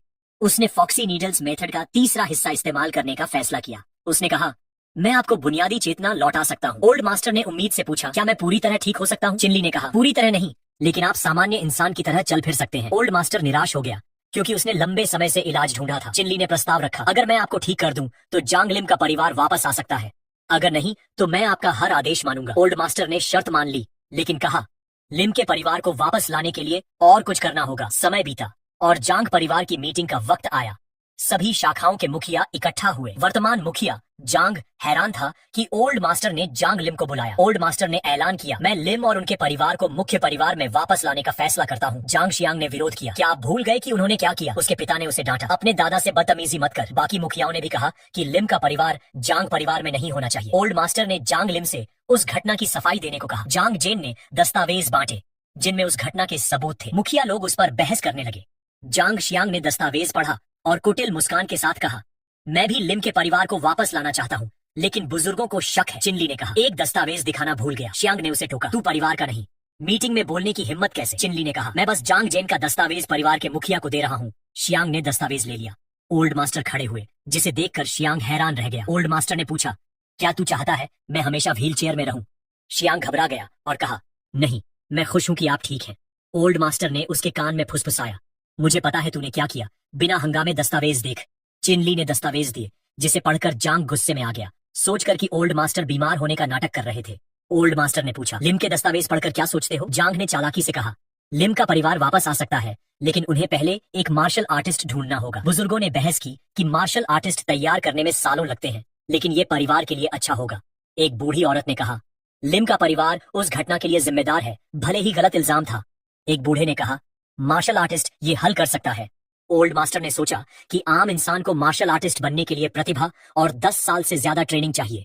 उन्होंने लिम से पूछा, जेन का मार्शल आर्ट्स लेवल क्या है? लिम ने कहा, जेन जवान और ताकतवर है, लेकिन उसे सही मार्शल आर्टिस्ट बनने में दशकों लगेंगे। जांग जेन ने अपने पिता से पूछा, आप परिवार में वापसी के लिए इतने उत्सुक क्यों हैं, जब वो हमारे लिए मुश्किलें खड़ी करते हैं? जांग और उसका बेटा खुश हुए। जेन ने हार मान ली, लिम ने भी हिम्मत छोड़ दी। शायद इस जन्म में शांग जिंग वापसी मुमकिन नहीं। मीटिंग के बाद जांग लिम ने चाय पीते हुए कहा, मुझे नहीं लगा था कि ओल्ड मास्टर मार्शल आर्टिस्ट की शर्त और सख्त करेंगे। जांग जेन ने पूछा, क्या मार्शल आर्टिस्ट बनने के अलावा कोई और रास्ता है? चिनली ने उनकी चिंता सुनी और पूछा, क्या तुमने सीरियस गैंग के बारे में सुना है? जांग जेन हैरान हुआ, तू उन्हें कैसे जानता है? चिनली ने बताया, मैंने एक बार में उनके साथ लड़ाई की थी। जांग जेन और लिम हैरान रह गए। लिम ने पूछा, तूने सीरियस गैंग से लड़ाई की? वो सब मार्शल आर्टिस्ट है, तू ठीक है? चिनली ने मुस्कुराकर कहा, अगर वो सच में मुश्किल होते तो मैं यहाँ खड़ा न होता। जांग जेन ने राहत में उसका सिर थपथपाया। लिम को एक आशा दिखी, वो खड़ा हुआ और पूछा, तूने उन्हें हराया? क्या तू मार्शल आर्टिस्ट है? चिनली ने कहा, मुझे ठीक ठीक नहीं पता कि ये टाइटल क्या है। जांग जेन ने समझाया, मेरे एक दोस्त ने बताया कि मार्शल आर्टिस्ट खास लोग होते हैं जो कानून से ऊपर रहते हैं। वो 9 लेवल में बटे हैं। सबसे कमजोर भी अनुभवी फाइटर जितना ताकतवर होता है और सबसे मजबूत पहाड़ हिला सकते हैं। उसने कहा, मुझे लगा मेरा दोस्त बढ़ा चढ़ा कर बोल रहा था। उसने चिनली से पूछा, क्या सीरियस गैंग सच में ऐसी है? चिनली ने पुष्टि की, वो आम इंसानों से कहीं ज्यादा ताकतवर है। जांग जेन ने पूछा, क्या तू नंगे हाथों से पत्थर तोड़ सकता है? चिनली ने सोचा, मैंने कोशिश नहीं की, लेकिन सही ट्रेनिंग से शायद मुमकिन हो। लिम को अपने परिवार के लिए उम्मीद दिखी। उसने गंभीरता से कहा, चिनली, क्या तू हमारी मदद कर सकता है? चिनली ने बिना हिचक जवाब दिया, गाइस, बस एक छोटी सी बात, कभी कभी मैनवा में कैरेक्टर्स के नेम्स चेंज हो जाते हैं, ज्यादा अलग नहीं होते, बस हल्का सा फर्क आता है। ये ऑथर की साइड से होता है, मेरी तरफ से नहीं। तो अगर नाम थोड़ा डिफरेंट लगे तो टेंशन मत लेना, मैं हमेशा ओरिजिनल ही लाता हूँ। और यार, हम 20 के सब्सक्राइबर्स के बहुत पास है, तो ओटाकू फैमिली सब्सक्राइब और लाइक जरूर करो। और हाँ, अगर इसके और पार्ट्स चाहिए तो कमेंट करना मत भूलना। किनली ने हंसते हुए कहा, मैंने तो कोशिश नहीं की, पर खाली हाथों से पत्थर तोड़ना बिल्कुल नामुमकिन नहीं है। जॉन ग्लिम ने उत्सुकता से पूछा, कोई तरीका है जिससे तू हमारी मदद कर सके? किनली ने सुझाव दिया, अगर तुम कोशिश करना चाहते हो तो मेरे पास एक चीज है जो शायद काम कर सकती है। उसकी बात में रहस्यमयी वाइब थी। फिर सीन रात में शिफ्ट हुआ। जोंग जुन सोने की तैयारी कर रहा था जब उसे एक अजीब सी खुशबू महसूस हुई। उसने सवाल किया, आधी रात हो गई, किचन में कौन है? किचन में किनली कुछ बना रहा था। उसने तारीफ की, ये रंग और खुशबू बिल्कुल वैसी है जैसी बूढ़ा मेरे लिए बनाता था। जोंग जुन किचन में आया और पूछा, यार तू यहाँ क्या बना रहा है? किनली ने एक कटोरा दिखाया। देख! जोंग जुन हैरान हो गया, ये क्या चीज है? मत बोल तूने इसे अपने शरीर से निकाला। किनली ने हंसकर कहा, अरे नामुमकिन है। उसने हवा सूंघी और बोला, क्या मस्त खुशबू है। फिर समझाया, मैं मार्शल आर्टिस्ट बनना चाहता हूं। ट्रेनिंग के शुरुआती सालों में मेरा गुरु मेरे लिए क्लेंजिंग पिल्स बनाता था। उसने एक पिल खाई और बोला, क्या स्वाद है भाई? किनली ने पूछा, तूने सिर्फ 2 पिल्स ली? जॉन्ग जुन ने जवाब दिया, हाँ बस 2 ही। क्या प्रॉब्लम है? मैं तो काफी ताकतवर हूं, थोड़ी सी पिल्स से क्या फर्क पड़ता है। किनली ने साफ किया, एक साथ ज्यादा पिल्स ले ली, इन्हें सुबह मेडिसिनल खाने के साथ लेना था। सुबह जॉन ग्लिम आया और अजीब लगा कि जॉन जुन आसपास नहीं था। उसने किनली से पूछा, जॉन जुन कहाँ है? किनली ने जवाब दिया, शायद अभी मार्शल आर्ट्स की प्रैक्टिस कर रहा है। थोड़ी देर बाद जॉन जुन ने कहा, सोचा नहीं था कि तेरी बनाई चीज इतनी तगड़ी होगी, कल रात तो तकलीफों में पड़ गया था। किनली ने खुद को बचाया, मेरी गलती नहीं, तूने रात को ही खा लिया। जॉन ग्लिम जो दरवाजे के बाहर खड़ा था उनकी बातें सुन रहा था। जॉन जुन ने किनली को कहा, जारी रख, अभी भी थोड़ी तकलीफें हैं। जॉन ग्लिम ने दरवाजा खोला और अंदर आया। किनली ने जॉन जुन को मसाज देना शुरू किया। जॉन जुन ने पूछा, ये क्या कर रहा है? किनली ने जवाब दिया, तेरे मेरिडियन साफ कर रहा हूं। फिर बोला, ठीक है, बाकी लोग कमरा छोड़ दो। उसने बताया, लगभग हो गया, बाहर की ताकत से आग बुझाना मुश्किल है, पर तेरा शरीर पूरी तरह रिफाइन हो गया। जॉन जुन ने पूछा, तो क्या मैं कामयाब होने वाला हूं? किनली ने साफ किया, इतना आसान नहीं, जीसु पिल सिर्फ शरीर को बदलता है, आगे की ट्रेनिंग तेरी काबिलियत दिखाएगी। जॉन जुन ने जोर दिया, और इंतजार मत कर, प्रैक्टिस के लिए चल। तभी किनली का फोन बजा। उसने कॉल उठाया। हाँ, थैंक्स जो जिंगरन। जॉन जुन ने पूछा, जो फैमिली से है, मुझसे कुछ लेना देना है? किनली ने जवाब दिया, जो जिंगरन ने दोपहर में मिलिट्री बैंक्वेट की बात की और मुझे इनवाइट किया। जॉन जुन हैरान हो गया, जो फैमिली ने तुझे मिलिट्री बैंक्वेट में बुलाया? किनली ने हामी भरी और पूछा, क्या सीन है? जॉन जुन ने समझाया, ये बीजिंग की बड्डी फैमिलीज के बीच कंपटीशन का हिस्सा है। किनली ने रिंग मैच के बारे में पूछा। जॉन जुन ने बताया, जुओ फैमिली बस एक दिखावा है, असल में जुओ जो कांग से डरता है। वो कम उम्र में कमांडर बना और 4 बार मिलिट्री बैंक्वेट चैंपियनशिप जीता। जॉन जुन ने अंदाजा लगाया, अगर तू मिलिट्री बैंक्वेट में जाता है तो बड्ढे वॉरियर्स से मिल सकता है। किनली ने कहा, मुझे नहीं पता था कि सीन ऐसा है। इधर झोंक कांग किसी से फाइट कर रहा था और उसे फेंक दिया गया। जो जिंगरन और जीव उसकी मदद के लिए दौड़े। जीव ने पूछा, वो ठीक है? एक भूरी बालों वाली लड़की ने सवाल किया। झोंक कांग को क्या हुआ? किसी ने कहा, बस कुछ राउंड्स में हार गया, शायद वो उतना माहिर नहीं जितना हमने सोचा। उन्होंने बताया कि वो लेवल 4 के मार्शल आर्टिस्ट हैं और सोचा कि इतना फर्क क्यों है। कमांडर जो की सिक्योरिटी पर सवाल उठे। तभी किनली आया और जो जिंगरन जीव को झोंक कांग की मदद करते देखा। जो जिंगरन ने कहा, थोड़ा सब्र करो, मिलिट्री डॉक्टर जल्दी आएगा। किनली ने पूछा, क्या हुआ?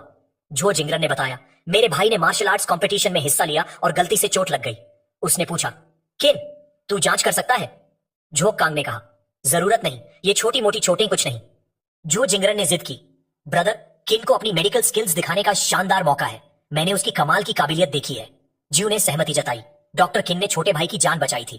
किनली ने झोंक कांग की छाती पर एक बड़ा लाल घाव देखा और बताया, ये पुरानी और जिद्दी चोट है, मेडिटेशन से ठीक होनी चाहिए थी, पर अब पूरा मेरिडियन खराब हो गया। जो जिंगरन ने पूछा, तो भाई इस चोट के साथ फाइट कर रहा था? झोंक कांग ने आवाज धीमी करने को कहा, पुरानी चोटें हैं, इस पर बात करने की जरूरत नहीं। जो जिंगरन ने हैरानी जताई कि झोंक कांग इतना काबिल होने के बावजूद ऐसा हुआ। किनली ने झोंक कांग को एक पिल दी और बोला, मैंने मैरो पिल्स बनाए हैं, तेरी चोट के लिए मददगार हो सकते हैं, कोशिश कर। झोंक कांग हैरान हो गया, तेरे पास जिसु पिल है? जो जिंगरन ने पूछा, जिसु पिल क्या है? झोंक कांग ने समझाया, जिसु पिल ताकत को पोषण देता है और मेरिडियंस को जल्दी ठीक करता है। मार्शल आर्ट्स की दुनिया में ये टॉप ग्रेड पिल है। बीजिंग लौटने पर मैंने इसे ढूंढने की कोशिश की, पर नहीं मिला। डॉक्टर किन का इसे बनाना जीनियस की बात है। किनली ने नम्रता से जवाब दिया, इसे डायरेक्टली मत लेना, मैं बाद में प्रिस्क्रिप्शन दूंगा। झोंक कांग ने सहमति जताई और डॉक्टर किन को धन्यवाद दिया। किनली ने जो फैमिली से पूछा, कितना इंतजार करना है? तभी किन न्यूज स्टेज पर था और ऐलान किया, अगर कोई चैलेंज करता है तो मैं आगे बढ़ूंगा, वरना सरेंडर मान लूंगा। जो फैमिली एक ढंग का वॉरियर भी नहीं भेज रहा। झोंक कांग ने उसे देखा और बोला, किन न्यूज ज्यादा धोखा दे रहा है। जीव ने ऐलान किया, मैं उससे फाइट करूंगी। किन न्यूज ने उसका कद देखकर तंज कसा, तेरी हड्डियां मेरे कैनन बॉल नहीं झेल सकती, एक शॉट में तेरी आत्मा उड़ जाएगी, 2 शॉट्स में स्वर्ग। जीव ने हमला करने की कोशिश की, पर किन न्यूज ने उसका पैर पकड़ लिया और दया ना दिखाने की चेतावनी दी। उसने किक मारी, फिर पंच के लिए दौड़ा, लेकिन किनली ने उसका पंच रोक लिया। किनली ने पूछा, हीरो बनने और हसीना बचाने का आइडिया कहां से आया? उसने कहा कि वो बस क्यूरियस है और किन न्यूज की ताकत चेक करना चाहता है। उसने चैलेंज दिया, 1-2 फाइट्स जीत ले और मेरी बहन से माफी मांग। किन न्यूज ने तंज कसा, माफी? तू जल्दबाजी में मरना चाहता है? जोशी ने किन ली को बेकार जोखिम ना लेने की सलाह दी, वो तेरा ओपोनेंट नहीं है। स्टाफ वांग ने पूछा, मिस्टर जुओ, ये तेरा दोस्त कौन है? काफी खतरनाक लगता है। कमांडर ने बताया, वो जुओ जिंगरन का डॉक्टर दोस्त है, हमने ज्यादा पूछताछ नहीं की। स्टाफ वांग ने सोचा, किन न्यूज को चैलेंज करने की हिम्मत दिखाने वाला सचमुच करेजियस है। किन म्यूज ने किनली को ताना मारा। तूने मुझे काफी दबाया, अब पीछे हटने में देर हो चुकी है। उसने कहा, अब भगवान तुझे असली वॉरियर का मतलब दिखाएगा, और हमला करने दौड़ा। लेकिन किनली ने शांति से उसका अटैक डॉज कर दिया। किनली ने तंज कसा, कैसा लग रहा है, मेरी स्पीड से मैच नहीं कर पा रहा ना। किन म्यूज ने किक मारने की कोशिश की, पर किनली ने उसे चकमा दे दिया और जोर से जमीन पर पैर मारा, जिससे फर्श टूट गया। किनली ने कहा, यह है असली ताकत, समझा। एक सैनिक ने टिप्पणी की, किन म्यूज सचमुच लेवल 4 का पावर हाउस है। दूसरा सैनिक बोला, किन फैमिली का मेंबर होने के लायक है। किन म्यूज ने फिर हमला किया और डींग मारी, एक झटके में तुझे ढेर कर दूंगा। लेकिन किनली ने उसका पंच ब्लॉक किया और दूसरी मुट्ठी से जवाबी हमला किया, उसे रिंग से बाहर फेंक दिया। ये अनएक्सपेक्टेड मोड देखकर सब शॉक में थे। स्टाफ वैंग ने सोचा, इस जवान लड़के का परफॉर्मेंस काफी इंटरेस्टिंग है। जॉक कांग ने सोचा, ये किनली कौन है, मेरे छोटे भाई ने इसका जिक्र नहीं किया। उसने अंदाजा लगाया कि किनली ने किसी एक्सपर्ट से सीखा होगा। किनली ने तारीफ को हल्का किया, ज्यादा तारीफ मत करो, मैं तो बस एक आम आदमी हूं, किसी स्कूल या ग्रुप से नहीं जुड़ा। बेजिंग मिलिट्री का जनरल स्टाफ वंग हैरान हुआ। मुझे नहीं पता था कि किनली को मिलिट्री में इंटरेस्ट है। वो जॉक कांग और उसके भाई बहनों के पास आया, सबने उसे सैल्यूट किया। किनली ने जवाब दिया, हाँ स्टाफ वांग। वांग ने पूछा, अगर तेरा भाई तुझे पावर नहीं देता तो क्या तू इंटरेस्टेड है। किनली ने एट्रीब्यूशन के बारे में पूछा। स्टाफ वांग ने बताया कि लीडरशिप पोजीशन में अभी वैकेंसी है, और पूछा कि क्या किनली इंटरेस्टेड है। किनली ने पूछा, ये शख्स कौन है। जॉक कांग ने खुलासा किया, ये या जनरल मिलिट्री रीजन का चीफ ऑफ स्टाफ है। किनली ने उसे ग्रीट किया और उनकी काइंडनेस के लिए धन्यवाद दिया, लेकिन बोला, मैं बस एक आम डॉक्टर बनना चाहता हूं।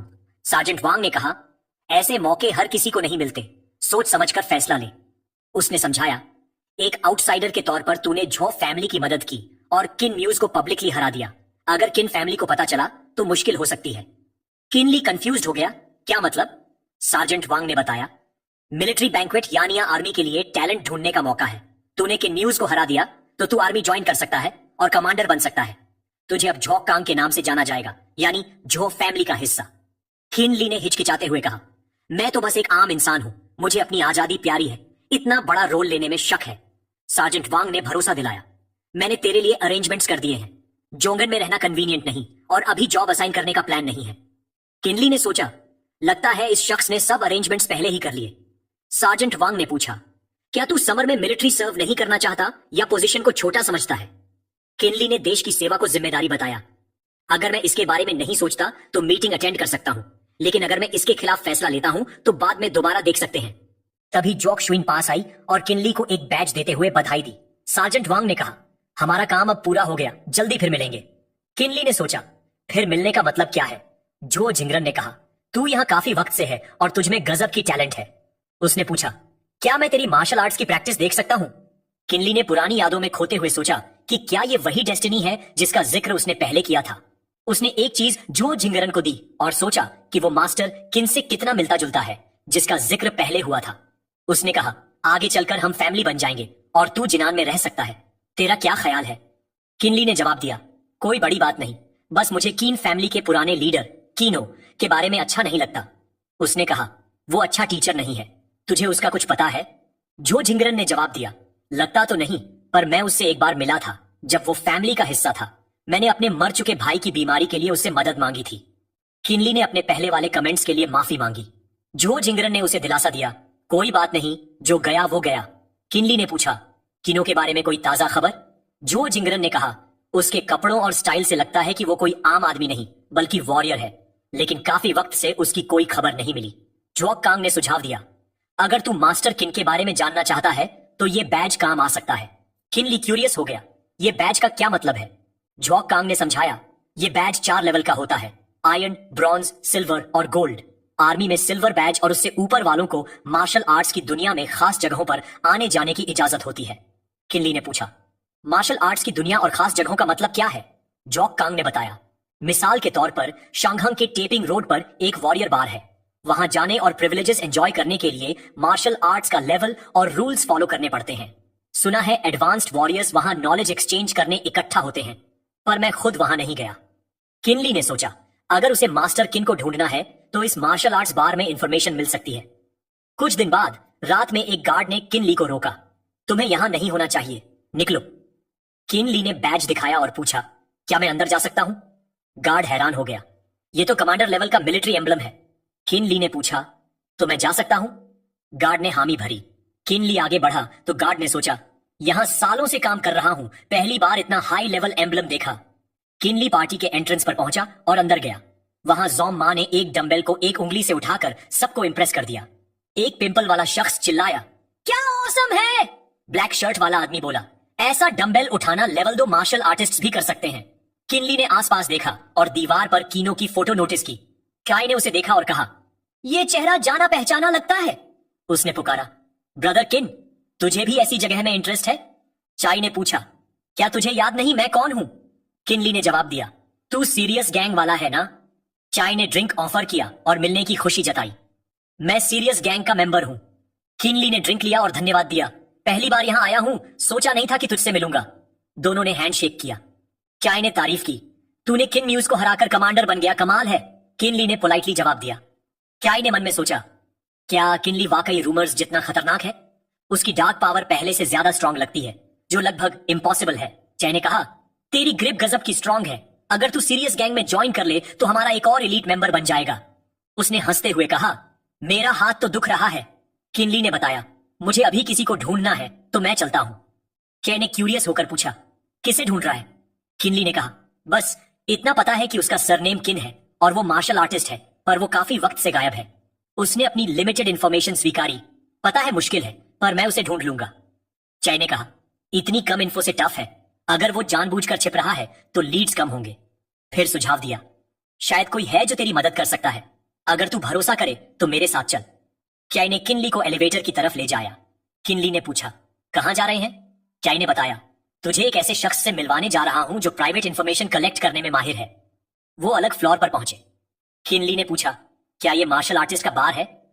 चाय ने साफ किया, ये सिर्फ बार नहीं, ऊपर से देखा तो सिर्फ एक हिस्सा दिखता है। सीरियस गैंग की ये लोकेशंस हैं, टोटल 10 फ्लोर्स।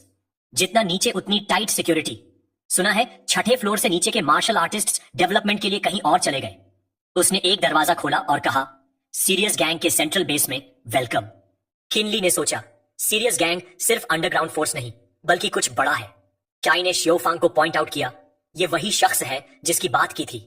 किनली ने शियोफांग को ग्रीट किया और बताया, मैं एक मार्शल आर्टिस्ट ढूंढ रहा हूं, सरनेम किन, जो मुझे जाना पहचाना लगता है। मेरे पास ज्यादा इन्फो नहीं है, क्या तू मदद कर सकता है? शियोफांग ने कहा, मैं भी एक मार्शल आर्टिस्ट ढूंढ रहा हूं जिसका सरनेम किन है। क्या कोइंसिडेंस है? उसने पूछा, क्या तुझे कोई लोकेशन या इवेंट पता है जहां वो दिखा हो? किनली ने बताया, जो फैमिली ने मुझे उनके यंग मास्टर को बचाने के लिए बुलाया था। शियोफांग ने सोचा कि ये गुड लीड हो सकता है और कोशिश करने को कहा। किनली ने सोचा, इतनी कम इन्फो से ढूंढना सचमुच मुश्किल है। उसने एक बैज देखा जो ऑडली फैमिलियर लगा। उसने शियोफांग से बैज देखने की रिक्वेस्ट की, लेकिन शियोफांग ने मना किया, ये प्राइवेट चीज है, तुझे छूने नहीं दे सकता। उसने पूछा, क्या तू उन 19 लोगों में से है? लीन किंग के बारे में जानता है? शियोफांग ने जवाब दिया, 19 लोगों में टैलेंटेड गर्ल का जिक्र ना सुनना मुश्किल है, पर अफसोस वो हाल ही में मर गई। किनली ने डिसबिलीफ जताया, मैं इन लोगों की खोज कर रहा था, क्या कोई चांस है कि वो जिंदा हो? उसने एक तस्वीर दिखाई और बताया, जब वो इंजर्ड थी मेरे प्राइवेट मेडिकल क्लिनिक में इलाज के लिए आई थी, अब वो मेरे क्लिनिक को मैनेज करती है। शियोफांग हैरान हो गया, वो जिंदा है? वो तो मुझसे भी ज्यादा टफ है।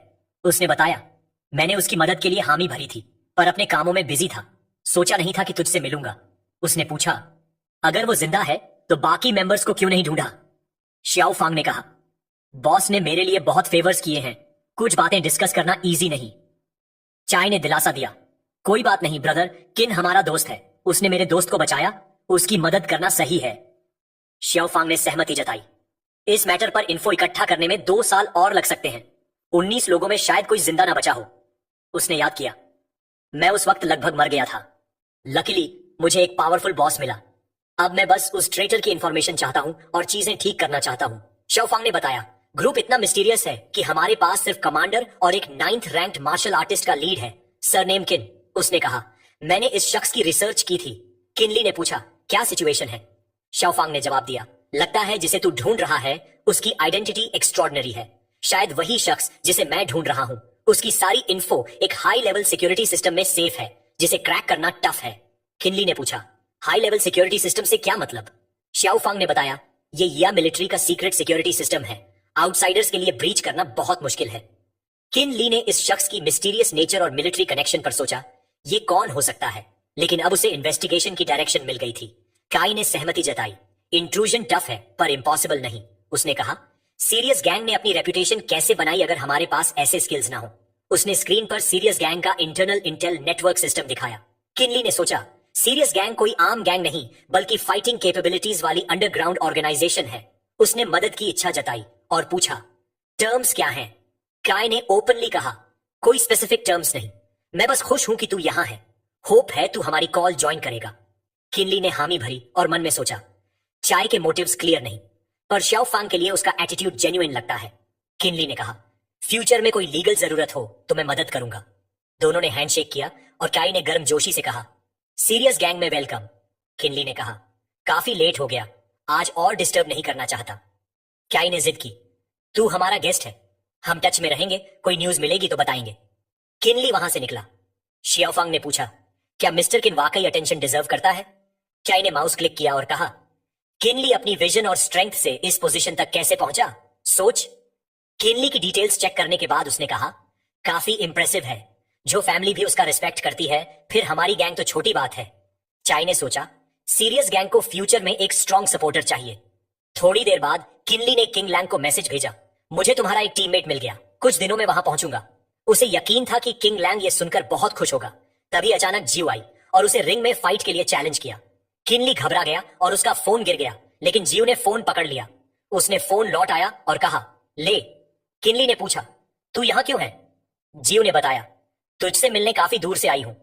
किनली ने फोन चेक किया और पूछा, क्या हुआ? जियो ने उसका हाथ पकड़ा और कहा, यहां बात करना ठीक नहीं, मेरे साथ चल। उसने उसे बाहर ले जाकर कहा, प्लीज शंघांग छोड़ दे। किनली ने पूछा, ये रिक्वेस्ट क्यों? समझ नहीं आया। जियो ने समझाया, मैं नहीं चाहती कि मेरी झुओ फैमिली को तेरे किन न्यूज से कॉन्फ्लिक्ट की वजह से नुकसान हो। किनली ने भरोसा दिलाया, मैं झुओ फैमिली को मेरी वजह से सफर नहीं होने दूंगा। जियो ने जिद की, तू अभी यंग है, किन फैमिली की कनिंग स्ट्रेटजीज की वजह से वो शंगजिंग की मेजर फैमिली बनी है। मैं तेरे भले के लिए बोल रही हूं। किनली ने माफी मांगी, पर मेरी कुछ रिस्पॉन्सिबिलिटीज हैं जिनकी वजह से मैं अभी शंगजिंग नहीं छोड़ सकता। जियो ने उसका फैसला स्वीकार किया और कहा, ठीक है, मैं और कुछ नहीं कहूंगी। फिर उसने चुपके से एक मैजिकल नीडल निकाली और सुझाव दिया, जो फैमिली वापस चले। तभी जो जिंगरन और जूशी यू आए। जो जिंगरन हैरान हो गया, किनली तू सचमुच यहां आ गया? तेरा फोन नहीं लग रहा था। किनली भी हैरान था, तुम दोनों यहां? जूशी यू को देखकर जो जिंगरन कंफ्यूज्ड हो गया। ये दूसरी सिस्टर है या दो दो हैं? उसने पूछा। यहां दो सिस्टर्स क्यों हैं? किनली नकली जूशी यू के पास गया और पूछा, तू अकेले क्यों आई? तूने तो कहा था कि तू मेरा इंतजार करेगी। असली जूशी यू ने चेतावनी दी, उसके पास मत जा, वो इंपोस्टर है, एडवांस्ड फाइटर जो डिस्गाइज में माहिर है। नकली जूशी यू ने दावा किया, मैं ही असली सिस्टर हूं, मैं किनली से मिलने आई थी और पिछले मिलिट्री बैंक्वेट की बात करने। उसने सुझाव दिया, अगर तू जानना चाहता है कि मिलिट्री बैंक्वेट कितना चैलेंजिंग है तो सोच, एक एडवांस्ड फाइटर जो मिनटों में किसी की भी शक्ल ले सकता है, शायद दुनिया में कोई ऐसा नहीं जिसे वो इंपर्सनेट ना कर सके। किनली ने इस पर गौर किया और सोचा, सीरियस गैंग के इंटेलिजेंस नेटवर्क ने भी वॉरियर्स का जिक्र किया था जो डिस्गाइज कर सकते हैं। ये जो फैमिली के मिलिट्री बैंक्वेट में घुस आई, ये कोई आम वॉरियर नहीं हो सकती। उसने अभी कोई एक्शन ना लेने का फैसला किया क्योंकि उसे इंपोस्टर की असली मंशा का पता नहीं था। जो जिंगरन ने पूछा, तू कह रही है तू मेरी सिस्टर है? नकली झुस्सी ने उसे चिढ़ाया, तू तो 7 साल की उम्र तक बिस्तर गीला करता था। जो जिंगरन शर्मिंदा हो गया और बोला, सबके सामने ये क्यों बता रही है? उसने जवाब दिया, जो फैमिली का हिस्ट्री जीनियालॉजी में जन्म से रिकॉर्डेड है, ऐसी इंफॉर्मेशन लेना आसान है। जो जिंगरन को उसकी बात लॉजिकल लगी। दोनों जोशी ने जो जिंगरन के बचपन की बातें निकालनी शुरू की, जिससे वो परेशान हो गया। उसने उन्हें रोकने की कोशिश की। पहली जोशी ने हैरानी जताई, इसे जो फैमिली के बारे में इतना कैसे पता? दूसरी जोशी ने कहा, चाहे इसका मोटिव कुछ भी हो, मैं इसे वो हासिल नहीं करने दूंगी जो ये चाहती है। दोनों एक दूसरे पर हमला करने लगी। किनली बीच में आया और उन्हें रोकने की कोशिश की। उसने दोनों हाथों में मैजिकल नीडल्स पकड़ी और बोला, अगर सच पता करने का कोई और तरीका नहीं तो मेरा मेथड यूज करते हैं। उसने इंटरवेंशन के लिए माफी मांगी। जो जिंगरन ने बताया, मैंने कल अपनी सिस्टर से मुलाकात की थी। जोशी को अजीब लगा, मुझे कोई दर्द नहीं हो रहा और मेरा शरीर वार्म सेंसेशन से सराउंडेड है, काफी कंफर्टेबल लग रहा है। किनली ने कहा, अगर मिस जुओ की मेरिडियन डैमेज मिलिट्री बैंक्वेट में ना हुई होती तो असली और नकली में फर्क करना टफ होता। उसने जोशी की पल्स चेक की और बोला, सिर्फ मिस जुओ की इंजरी ऐसी है जो कोई कॉपी नहीं कर सकता। नकली जोशी ने कहा, पहले मैं सिर्फ तुझे बेजिंग से भगाना चाहती थी, पर अब तूने मेरा सीक्रेट पकड़ लिया तो तू यहां से जा नहीं सकता। किनली ने जवाब दिया, तुझे कांटेक्ट न करने के बावजूद तूने रेकलेस डिसीजंस ली। उसने माना, हाँ, इसीलिए मेरे पास अभी भी कुछ ट्रिक्स बाकी हैं। उसने एक नीडल निकाली और किनली की तरफ बढ़ी, लेकिन किनली ने उसे रोका और धक्का दे दिया। वो तेजी से भागी और बोली, तेरी मौजूदा ताकत से अभी बेजिंग में लंबा रास्ता तय करना है। किनली ने सोचा, अगर मुझे बेजिंग में ज्यादा वक्त रहकर इंफॉर्मेशन इकट्ठा करनी है तो अपनी स्ट्रेंथ बढ़ाने के तरीके ढूंढने होंगे। उसने कहा, सोचा नहीं था कि वो लड़की इतनी तेजी से भाग जाएगी, उसकी पावर गजब की है। जोशी ने सोचा, शायद हॉट समर में गैंग्स के सीनियर वॉरियर्स के पास ऐसी ताकत हो। क्या किन फैमिली और उन गैंग्स के बीच कोई सीक्रेट कनेक्शन है? उसने किनली को भरोसा दिलाया, हमारी जुओ फैमिली इस मैटर की पूरी जांच करेगी। किनली ने सहमति जताई, उसकी ताकत मेरी और झुओ जिंगरन से कहीं ज्यादा है। फिर उसने झुओ जिंगरन से पूछा, तुझे कैसे पता मैं यहां हूं? क्या बात है? झुओ जिंगरन ने बताया, बिग ब्रदर ने कहा कि कोई अर्जेंट मैटर है, पर तेरा फोन नहीं लग रहा था तो हम तुझे ढूंढने आए। जोशी ने कार की तरफ इशारा किया, काफी लेट हो गया, घर चलते हैं, सुबह सबसे पहले बिग ब्रदर के घर जाएंगे। नकली जोशी एक पेड़ पर बैठकर उनकी डिपार्चर देख रही थी। उसने सोचा, इस छोटे लड़के के इंस्टिंक्ट्स इतने शार्प होंगे, ये नहीं सोचा था। उसने नोट किया, उसने न सिर्फ अपने मेथड्स से मेरी आइडेंटिटी एक्सपोज की, बल्कि 7वें लेवल का मार्शल आर्टिस्ट भी बन गया। उसने फैसला किया, चूंकि वो बेजिंग में रहने का इरादा रखता है, मैं उसकी किसी तरह मदद करूंगी। थोड़ी देर बाद जॉक कांग ने किनली से पूछा, उस शख्स को ढूंढने में क्या प्रोग्रेस है? किनली ने जवाब दिया, कुछ पक्की इंफॉर्मेशन मिली है, पर अभी और वक्त चाहिए। जॉक कांग ने कहा, जब भी जरूरत हो मैं मदद करूंगा। किनली ने जेनरोसिटी की तारीफ की, लेकिन कहा, सुना है यंग मास्टर जो भी उसे ढूंढ रहा है। जॉक कांग ने हामी भरी और पूछा, क्या तूने मेरे शरीर में कोई चेंजेस नोटिस किए? किनली ने पूछा, क्या तू कल रात देर तक जगा था? जॉक कांग ने कहा, आके देख ले। जो जिंगरन ने ये इंटरेक्शन देखा और सोचा, पहली बार बिग ब्रदर को किसी के इतना क्लोज देख रहा हूं। किनली ने सोचा, क्या जॉक कांग जिसु पिल के इफेक्ट्स की बात कर रहा है? शायद उसका ब्रेक थ्रू करीब है। उसने पूछा, क्या कमांडर जो ने बताया कि वो 4थे लेवल का ब्रेक थ्रू करने वाला है? जॉक कांग ने साफ किया, मैं अपने चेहरे के स्कार की बात नहीं कर रहा। किनली ने पूछा, तो ये अच्छी बात नहीं? कमांडर जो को क्या चिंता है? जॉक कांग ने बताया, मार्केट में ट्रॉमा मेडिसिन आई थी, पर हमारे पार्टनर्स ने सब रिकॉल कर ली। रीजन ये है कि चंगजिंग में एक नई मेडिसिन आई है जो गजब की इफेक्टिव है और मार्केट को ऑलमोस्ट मोनोपोलाइज कर रही है। उसने कहा, मैंने खुद उस मेडिसिन को खरीदा और टेस्ट किया, नतीजा मेरे चेहरे पर दिख रहा है। जॉक कांग ने कहा, मैं चाइनीज डॉक्टर हूं, मुझे इस मेडिसिन के इंग्रेडिएंट्स जानने में इंटरेस्ट है ताकि हम अपने प्रोडक्ट्स इंप्रूव कर सकें। उसने किनली को एक क्रीम जार दी और कहा, तू यहां अवेलेबल कोई भी मेडिसिन यूज कर सकता है और रिवॉर्ड भी है। किनली ने सोचा, ये मुझे ज्यादा क्रेडिट दे रहा है। उसने सोचा, क्या जो फैमिली की प्रेशियस मेडिसिन इंग्रेडिएंट्स यूज करके मेरे बॉडी और मार्शल आर्ट्स को एनहांस करना बड़ा एडवांटेज होगा? उसने जार खोला, सूंघा और पहचान लिया कि ये वही फॉर्मूला है जो उसने पहले प्रिस्क्राइब किया था। किनली ने कहा, इस ऑइंटमेंट का रेसिपी मैंने बनाया था, शंगजिंग आने से पहले मेरी वाइफ ने इसे तैयार किया था। जॉक कांग ने पूछा, क्या मतलब?